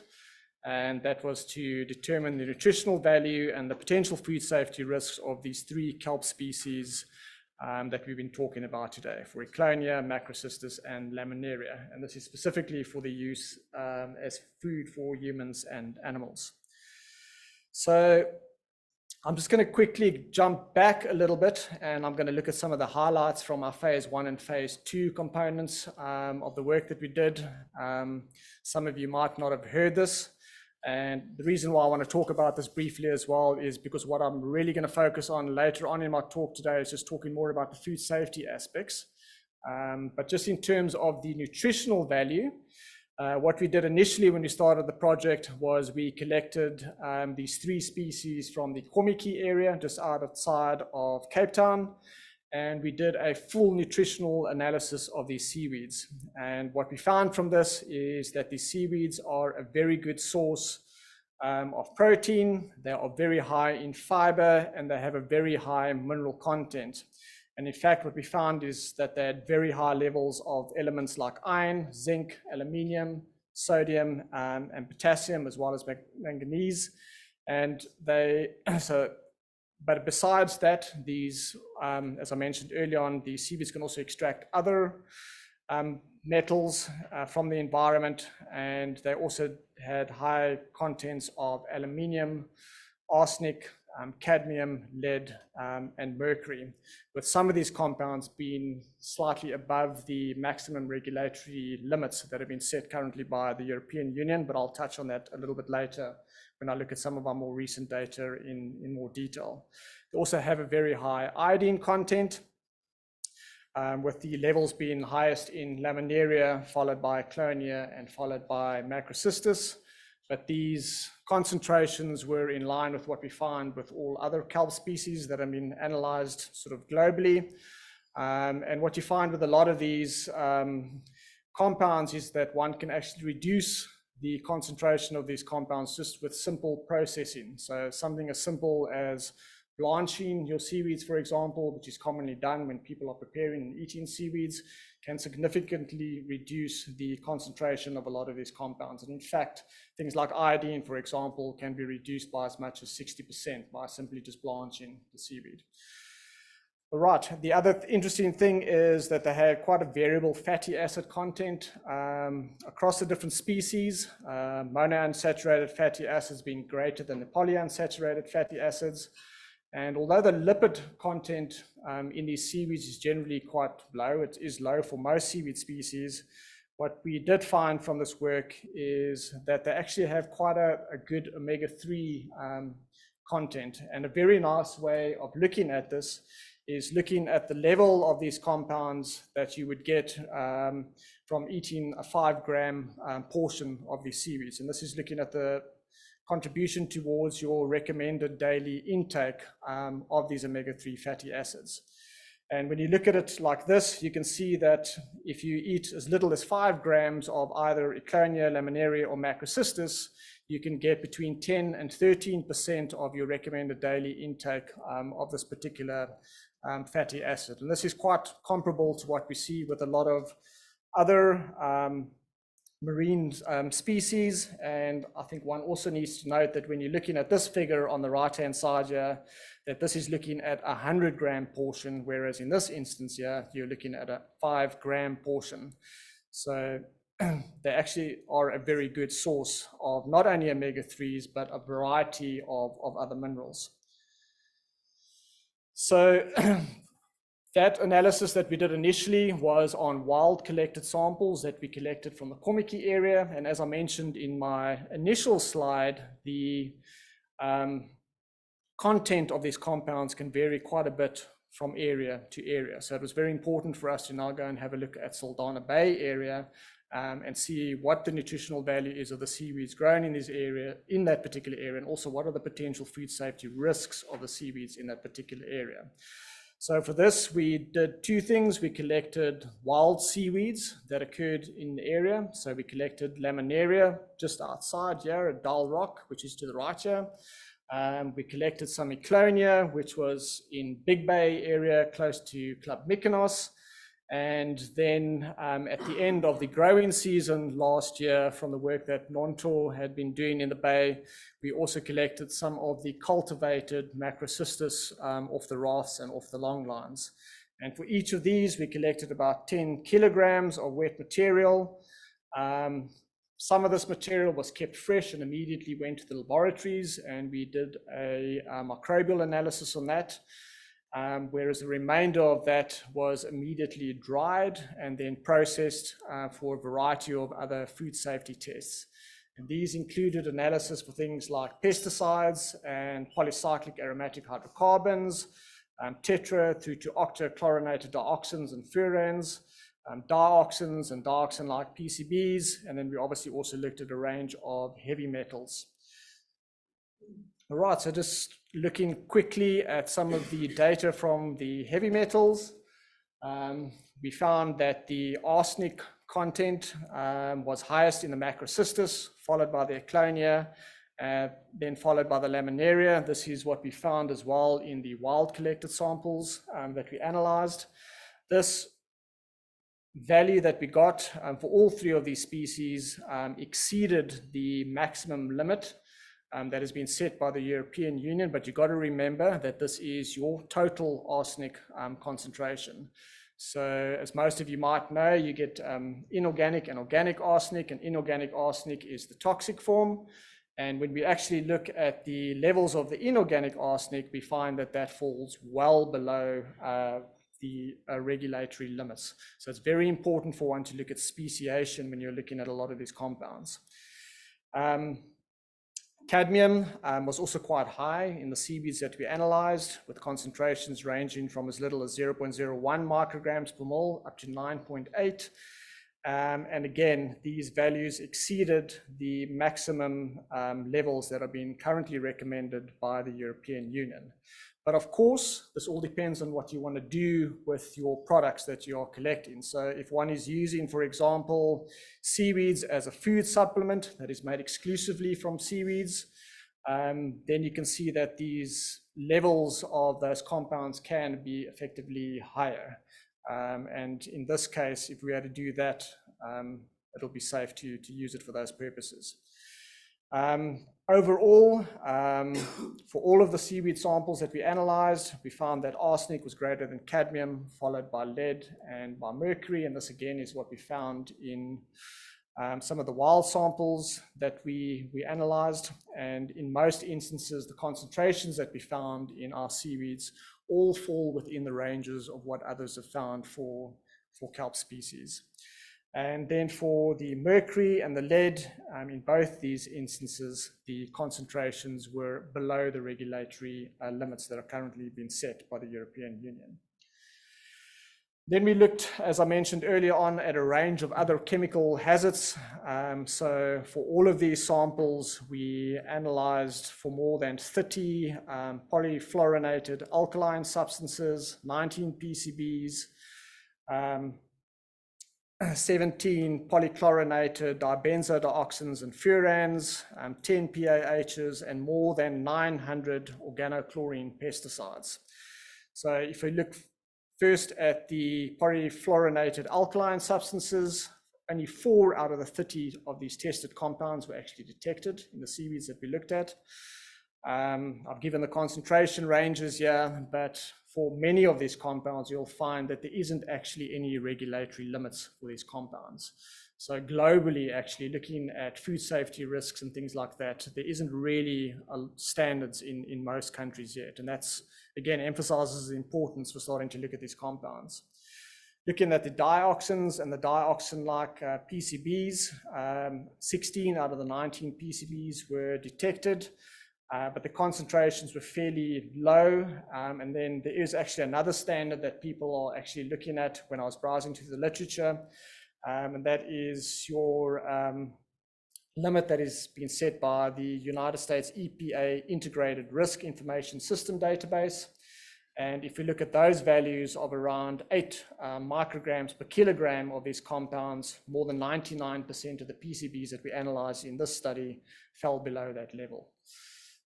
Looking at the polychlorinated dibenzodioxins and the furans, only 2 out of the 17 were detected in our seaweeds. Again, and there isn't any regulatory limits currently for this. We detected no polycyclic aromatic hydrocarbons. And then of more than the 900 odd pesticides that we looked at, there were only 2 that were actually detected. And these were quite interesting. The first was a dibromoanisole, and the second one was a dibromophenol. And these are both brominated derivatives of anisole and phenol respectively. And in fact, these are both fungicides, and they're often used as a wood preservative. So it's probably something that's been used in the marine area for preserving wood, and that's leaching out into the water. In terms of microbial hazards, we looked at E. coli, Salmonella, and a number of zoonotic Vibrio species, and none of these were detected in any of the samples that we analyzed. So just a few concluding remarks from the work that we've done so far. Like I said, we've actually got some of this data is in our reports, and we will be producing another report quite soon. So that information is available, and I'm happy to share it with you.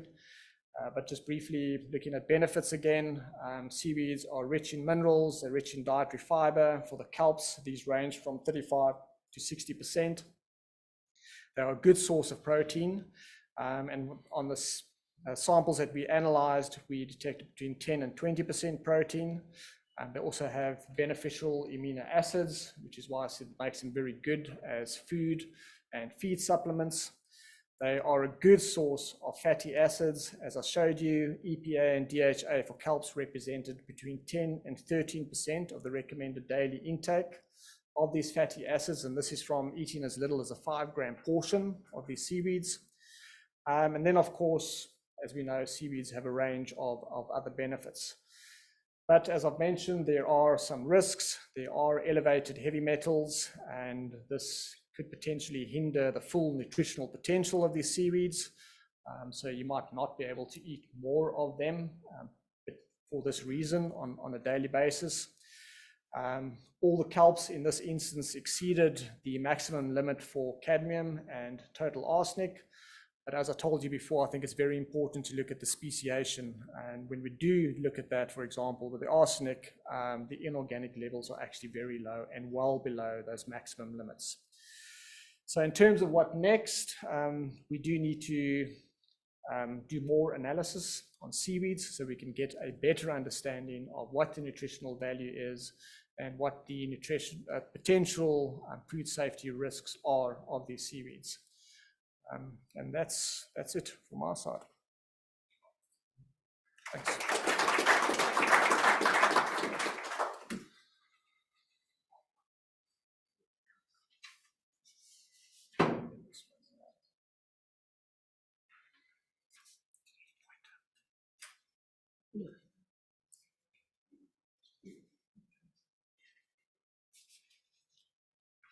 So I think before we all start making seaweed soup as a daily dietary requirement, this presentation is just kind of an addition to the program, partly because we've had a lot of queries around, you know, if I wanted to start an aquaculture farm, what would I need, etc.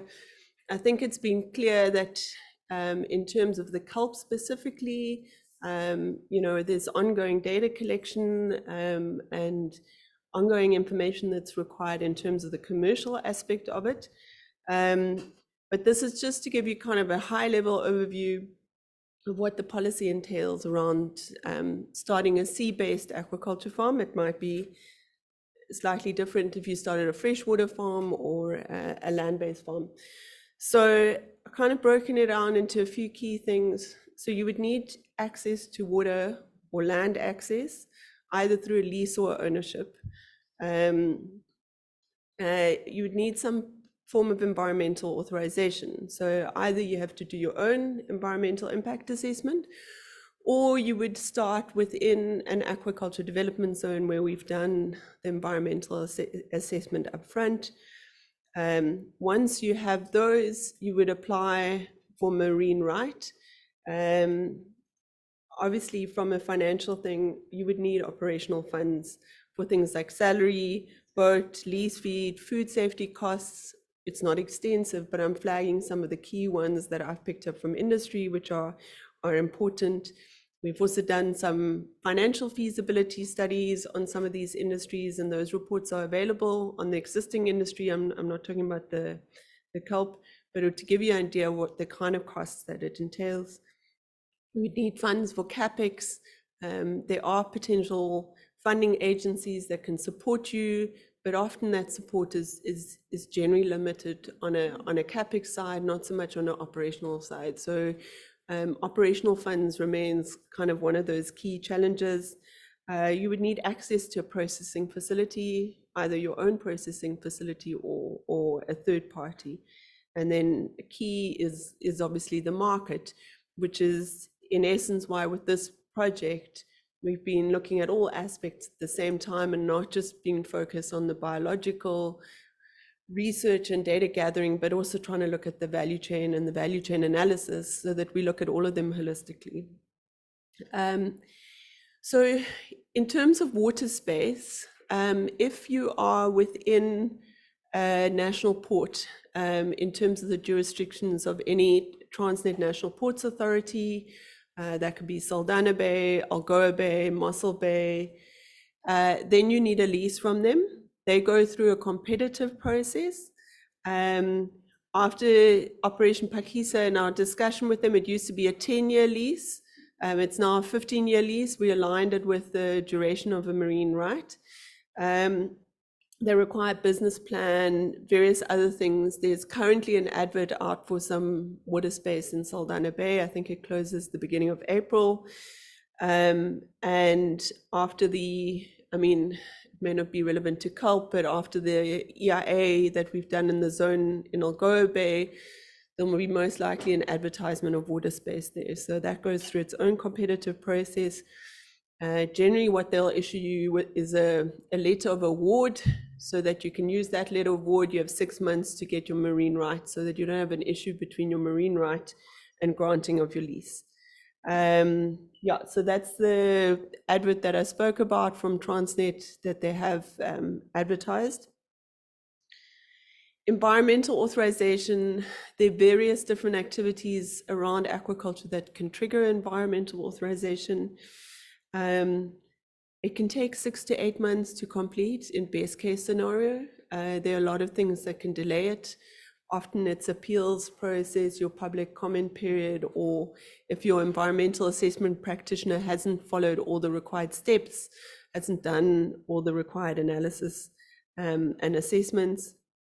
As I indicated, from our department side, in order to create an enabling environment, we've done various environmental impact assessments up front for aquaculture development zones. Obviously Saldanha Bay, which is what we kind of discussing now as the pilot site. There's a new one in Algoa Bay, which would have different species. And then we've also got a land-based site in the Eastern Cape, Kolocha, where one could potentially do land-based abalone or sea urchin or something that's slightly more warm water, given its geographic location. obtaining a marine right, it's valid for 15 years. You need permits every 12 months. We have a guideline on all these authorizations. This is some of the checklists of what you would require for marine aquaculture right. In general, if you've got everything in place and there isn't like some issue with your application and stuff, we look at a turnaround time of about a month to issue a marine right.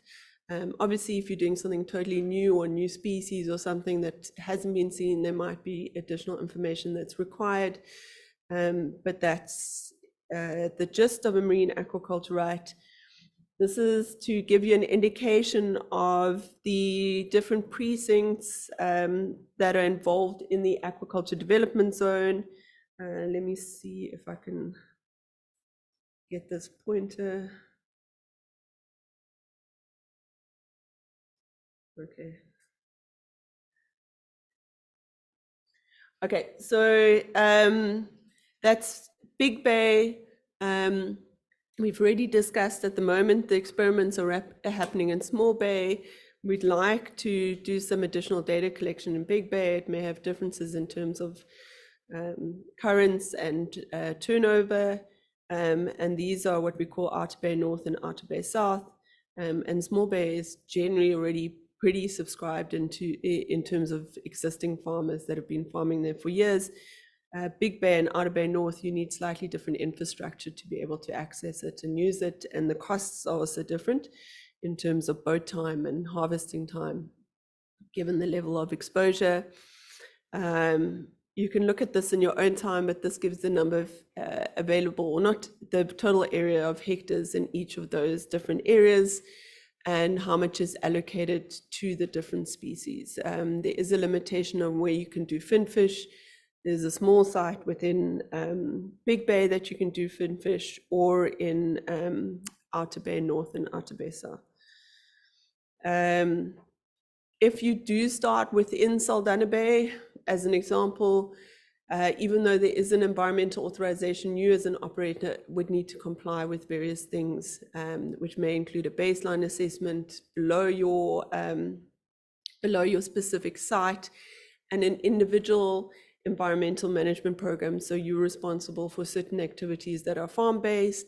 There's a broader environmental monitoring program that looks at the kind of cumulative aspects and monitoring of those. The current potential production for bivalves is 15,000 tons per annum. I think that's ungraded, which means it accounts for your biofouling as well. So it's not your harvestable amount. So your harvestable amount is probably sitting around 7,000-8,000. And I think at the moment the industry force is doing maybe between 2,000 and 3,000. 3,000. So that gives you an idea of where the specific zone is. We also have two committees, authorization committee that deals with trying to manage the bay holistically, and Ferdy can tell you it's a very robust, it's a very robust process. And I think in terms of managing something as complex as this, it's been very effective in really bringing the different authorities together from a provincial, national, from Transnet, you name it, to look at all those different components. And then there's a consultative forum where the broader stakeholders attend. I think the participation is kind of dwindled on that one. It used to be a lot more active. And there's a few things I won't go into detail that you require before you start. So dive plan, mooring plan, and those kind of things. But that falls within the bigger authorization. Just to indicate, we have a variety of resources. We're still trying to sort out our website so that all the resources are in one place. They're a little bit scattered at the moment, but bear with us. If you need anything, please contact us and we can manually provide it as well. We help with business plan reviews as well. You can register with Operation Pakisa Delivery Unit, which will also look at your project holistically. There's yearbooks, there's Operation Pakisa, annual reports as well. We have various feasibility studies that have been done on different species to give you a snapshot idea of economy of scale and what you would require, but it's always important that you do your own homework. So it helps as a guideline and an indication. And then, you know, just as kind of a teaser, we've got these brief 5-minute videos on the different species, how they're farmed, and at the end there's also a little recipe. So I know as South Africans, some of us are very bad at preparing seafood in general. So it gives you a bit of a recipe on how to prepare these different species. And I think that's the end of my presentation.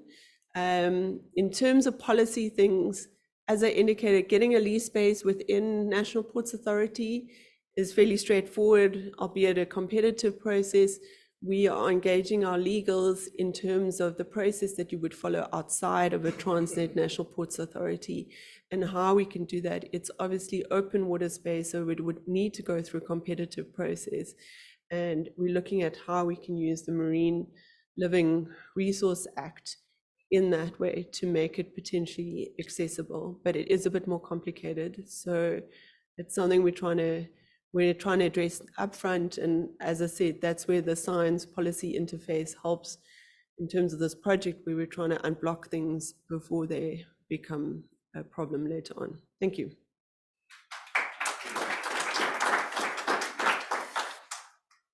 So I think we at our last slot now. So we've got another kind of 10 minutes for questions and answers from the floor. So if there is any burning questions on your side, if you're still awake enough, if you want to know how to make seaweed salt, or ask John. And if you don't ask questions, John Bolton will play some music, so just a slight threat.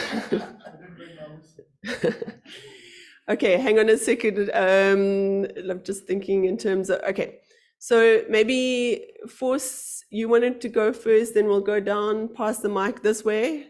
Okay. So we'll do this side and then we'll move over to that side. Brent, have you had idea about the source of the high cadmium? For short answer is no, I'm not entirely sure, but generally those things are a byproduct of industry. So I'm not sure if there's something that's been done in the Bay Area and that's a residual sort of compound from some of those downstream processes. I'm not entirely sure. It's just interesting because we find it in Outer Bay, Inner Bay, everywhere, but specifically in oysters, high cadmium levels beyond the EU levels. Yeah. In terms of that, from DFFE side, we're looking at where we can maybe partner with some of our colleagues from oceanography to try and get to the bottom of it. It might have something to do with dredging in the port, accumulation in the sediment, but it is an important thing.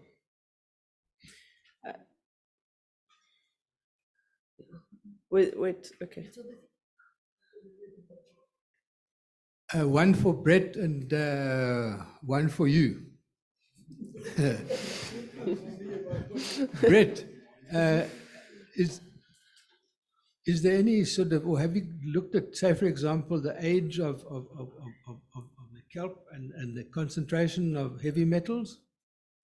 No, not yet, but that is a very good question. I think some people say in the literature that obviously the older the plant, the more those compounds are accumulated, bioaccumulated in the plants.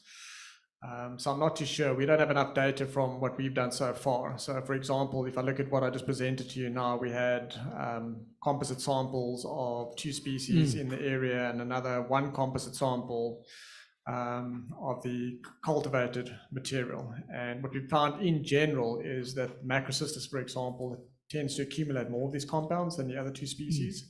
So, and that's the cultivated species that we looked at in this study. So I think once we look at more samples, I think we can get an idea and maybe look at different parts of the plant as well. But obviously in this instance, we focus primarily on the blades, which is what is going to be mostly used if you're looking at food and animal feed. But yeah, very good question. Yeah, but I'm not Super. too sure yet. Thanks, Brett. Andrea, one question for you. I see that there is a 10% escalation per annum that is charged by a Portnet. What is your minister doing to help the industry to get rid of that stranglehold around their throat? Ek vra maar net. I might have got a haircut, but I am not Barbara Creasy. No, look, we are aware of it, and there has been a lot of engagement with Transnet, kind of at our level, and I think from our department side, it's important to raise it at a high level. So through our minister, we need to raise it.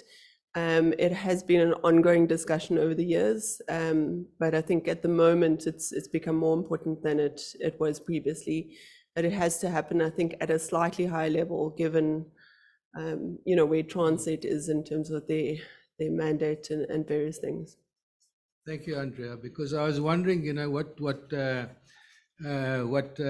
Portnet pays you, because you've got to clean away all the iron ore from your infrastructure and things. The red tide is not iron ore.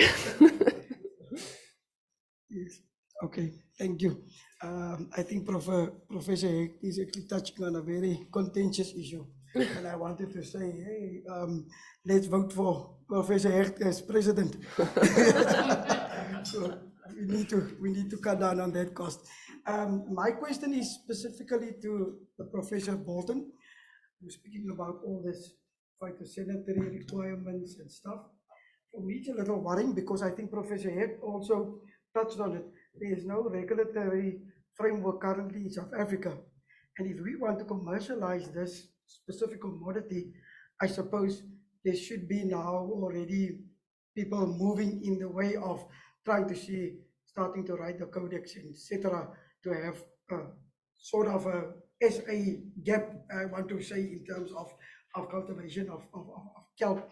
Because we all know biosecurity, food safety is of paramount importance the moment you actually want to enter the food market.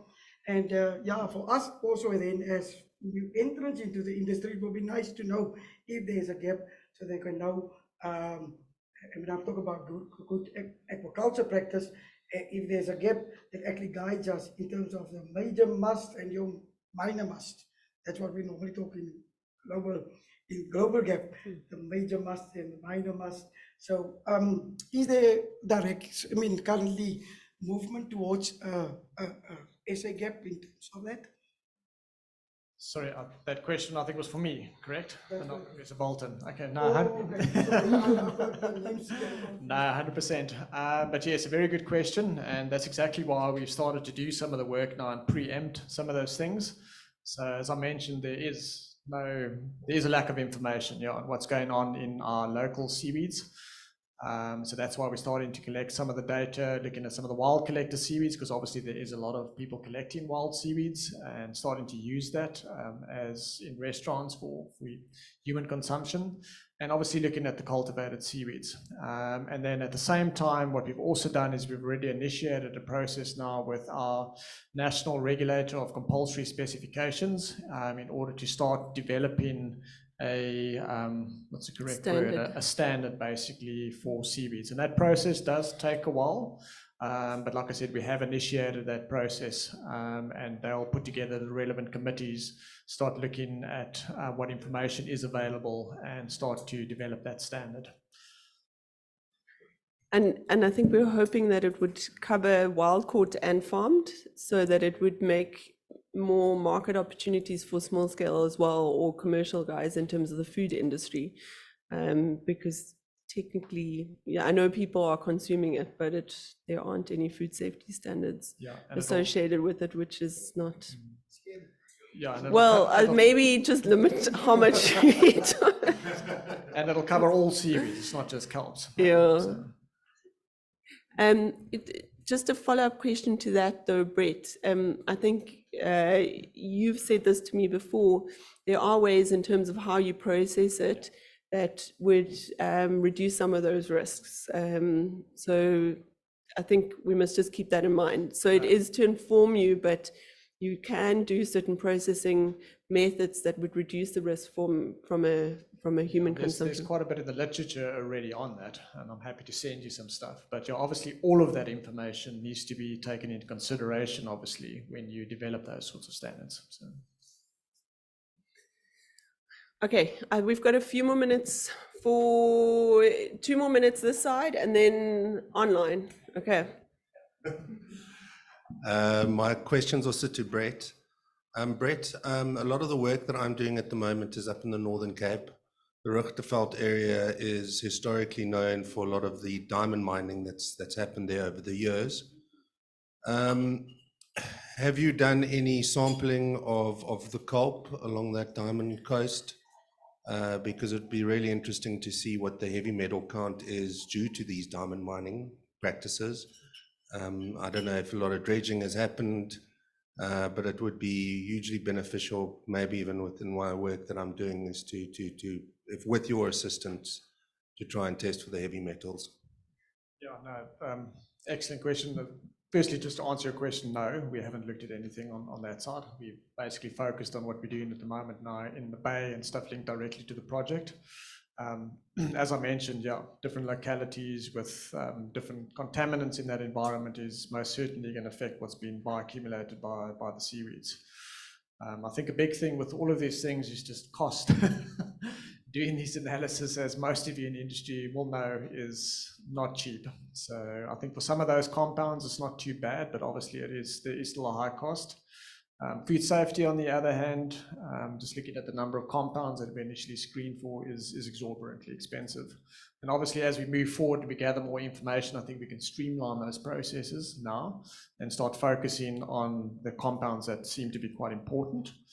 But obviously, if you're going into a completely different environment and you don't know what's going on, then one would initially need to be able to do a more broader screening process and then start focusing on things. But, yeah, if we had more money, I think we could do more. Okay. Last question, and then we're going to go online. Thanks. Sorry, Brett, I'm picking on you, but red tide type toxins.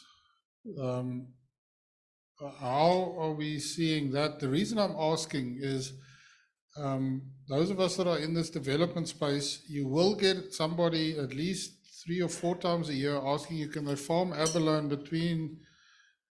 can they farm abalone in Elandsbaai or in these traditional places where we have these huge fish and crayfish die-offs, which is not a logical thing to do, you know? So obviously my question is, say in these high intensity red tide zones, would we be able to farm in the future kelp from a toxin perspective? I'm not talking about the technology and the lines and all of that stuff as yet, but do you think that that could be an exclusionary thing or not, or do we need more data? I don't have John can maybe answer it, but just quickly from our side, I know that they can actually accumulate some of those toxins, but I'm not sure whether the amount that they would accumulate, whether that would be a problem from that perspective. But I think John, also wanted to say something. No, I just thought it depends what sort of a red tide you're talking about. Obviously, a lot of these lobster walkouts are low oxygen. That's probably wanted. And I don't know of any literature where the red tide as a toxin has affected the kelp itself, first of all. I really haven't seen any literature, maybe there is some, I'll have a look actually, about it affecting kelp aquaculture. But obviously, Brett says maybe it, but my guess would be that it would be surface rather than, I'm not sure it would stay on it, but I mean, I can have something I can look up and see what I can find actually. It's an interesting question. Just be interesting because if it's not a challenge, then it opens up the potential area. John said I can't see it. I've also not seen anything that actually affects the kelp itself. There is some literature where they have detected some of those toxins on seaweeds, but again, I don't think there's a lot of literature about it. So I don't know whether that all. I don't think it would be an issue. I've just remembered something. I have seen it in Centelina Bay with the Gracilaria, they had one of these black tides. I don't know if Bernadette remembers that, where the oxygen's so low it goes anaerobic. And it killed everything. It killed all the barnacles on the pier, it killed all the Gracilaria. So that sort of thing will kill anything. Yeah. I mean, anecdotally at this stage, we are seeing that a red tide event, depending on the red tide, it could actually not be, you'd still have to test it. Yeah, I think Ferdy, the short answer would be it depends which product you're selling to which market. So it may limit like human consumption in certain areas if that's the market you're targeting, but you could probably still use it in the agricultural market as a growth promoter. Lizette? Yeah, Andrea, there's a question here that I think you could answer and possibly backed up by John. It says here, where is it now? Which areas are currently available in Saldanha for kelp farming, and alternatively, which areas outside of the ADZ would, in your opinion, be a most productive area? And Andrea, I know you recently said that we've used the pre-feasibility study and you've incorporated, maybe you can just give a background of that and then John can elaborate. So in terms of seaweed farming in general, there's no limitation in where you can do it within the Saldanha Bay Aquaculture Development Zone. So there isn't a restriction in that regard. We are busy with it's kind of an administrative process, which is a Part 1 amendment, because when we did the EIA, we listed specific seaweed species and kelp wasn't one of them. It was this like Gracilaria and Ulva, I think, at the time. But now we're looking at a Part 1 amendment, which would remove the specific names and just speak to local indigenous species of seaweed. So there aren't restrictions there.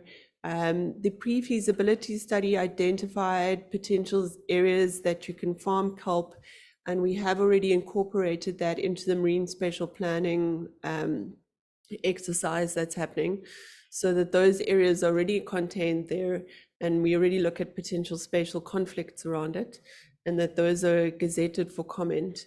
So I don't want to list all of them. There were various areas. Some of it would probably be technology dependent in terms of level of exposure. John, do you want to add? You covered, okay. Okay, then there was another question, which I think I'm probably going to try and answer unless Francis and Nonto wants to jump in, be my guest. So it says here, why is the progress with Macrocystis more advanced than that of Eclonia? Was the hatchery of Eclonia more complicated? So I just want to say, don't draw any conclusions in terms of that. When you have a hatchery and you do grow out, then it's trial and error. So we've had a few glitches, we've had a few challenges. The fact that Macrocystis was the one that we got to outplant first doesn't say anything at this stage. And we've got Eclonia now on the line. So we'll see how that goes, but yeah, there's no. The question is was the hatchery of hatchery processes for Eclonia more complicated? No, the one is not more complicated than the other. It's just a question of we've had a few glitches that we had to overcome. Okay, then there's another one. Pre-feasibility study mentions 2 harvests per year, but given the seasonal changes in the nutrient levels in the water, is it more realistic to operate on the assumption of 1 harvest per year? And unless John will want to jump in, but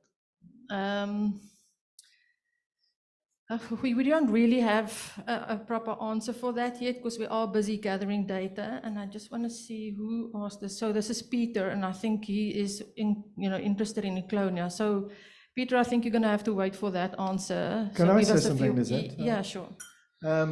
Yeah, in Europe, where they're growing kelp, I know that they have a kelp season, and they also have a problem towards the end of the season when it comes spring and summer with biofouling on the kelp. And whether they have 1 harvest or 2 sometimes depends on what they're using the kelp for. So they harvest once and then they let some regrow, and then it gets more biofouled. And if they're using it, for example, for animal feed or something, and it's got a few other seaweeds on it, doesn't matter. So it's possible to have 2 harvests within a season with sugar kelp in the Atlantic, and maybe the same will be with ours, but we'll have to see. Okay, next one, Brett. Do other farmed seaweeds in other parts of the world also have high levels of cadmium and arsenic, or is it particular to RSA? No, it's the same for most species. I don't know who asked the question, but yeah, seaweeds are the primary accumulators of things like arsenic in marine ecosystems. So it's natural to find high levels of those compounds in seaweeds. Here's a question. Any indication of the time required between outplanting and harvest? I think that's species dependent. John, do you want to add? Yeah, well, if you're having a problem in summer with biofouling, probably from winter to, you've got a sort of a 6 to 8 month period within that. It may be that particularly Macrocystis will will survive through the summer and regrow, the one that grows from the base. We're hoping. That's what Kelp Blue are trying to do. That, as Tom mentioned, I don't want to compare the two because they're doing completely different things. But they want to set up an artificial Macrocystis forest offshore and leave it for a while and keep harvesting it. So that possibility exists, provided it keeps surviving for long periods. And we don't know that, and they don't either. So it's possible. But, you know, in Europe, in Japan, in China, they work in the seasonal period for the growth. So it's all hypothesis still until we get it going properly. Okay, there is a few questions, but I'm not going to actually address them because it's questions that we just don't have answers to, and we are running out of time. So I'd rather, John, if you do want to do a bit of a summary for us of the day, and then Vos can close for us, please. Shall I use this microphone? Yeah, I'm not going to say very much. I mean, we've all been sitting here. The thing I'd like to say, first of all, before I talk about the people here, before I talk about the project team and what we've heard today, is the audience. I think we've had a most remarkable set of stakeholders here, from the community to the FAO and the UNDP and everything in between. And that's been really great. And everybody's been really helped, some great questions. And we're all around to answer more questions if you have them later, and you have Lizette's address. From my point of view, I think the thing about this project, as you can see, is how broad it is. We've been talking about regulations and about safety and growth and all these different aspects. And you can see we're just starting. And instead of being narrow and just growing a few kelps, we're starting off, not we, but I'm part of it, but the project team trying to get into all these aspects. And you can see there's a lot to do, but it seems to be the only way to start. And just a general comment, Tom, I think, mentioned the chicken and the egg, and somebody else, there's somewhere in the North Atlantic a report last year mentioning exactly this. Do you work on the value chain, or do you work on production? And how do you balance these two? And certainly in Europe, a lot of money is going into the value chain, and not so much is going into production. Whereas, and as we know, unless you've got the production, it's this chicken and egg thing. And unless you start trying to grow seaweeds, you'll never know. And until you start growing in a small way, you'll never have any data for what's going to happen when you build up to scale. So if you've got any advice to the team, anybody, again, send things in, tell us what you think. And we'll try and incorporate it into, and of course, as we go along, we'll have some more workshops. I'm sure Simone already mentioned some community workshops that she's going to be involved with. So any ideas, please pass them on. And just finally from me to thank all the speakers. I thought it fitted together really well. Everything covered all these aspects I'm not sure the organisation, Lisette did very well. I mean, for all the organisation, I think Foss is going to do that in a minute, but anyway, thank you from me, Lisette. But some of the organisation may have been accidental how well it fitted together, but I thought it fitted together really well, and we had everything there. So for me, thanks very much. Foss, would you like to?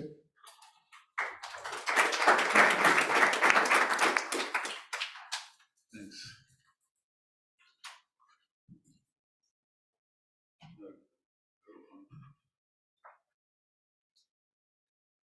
Many fine hours, my distant and rather ill-spent youth was spent diving in the kelp forest around the Cape. And as forests go, of course, the kelp ones top them all. Who would have thought, who would have got it into their heads to start farming the things? I mean, diving amongst them is one thing, but farming them, and yet, here we have a hatchery.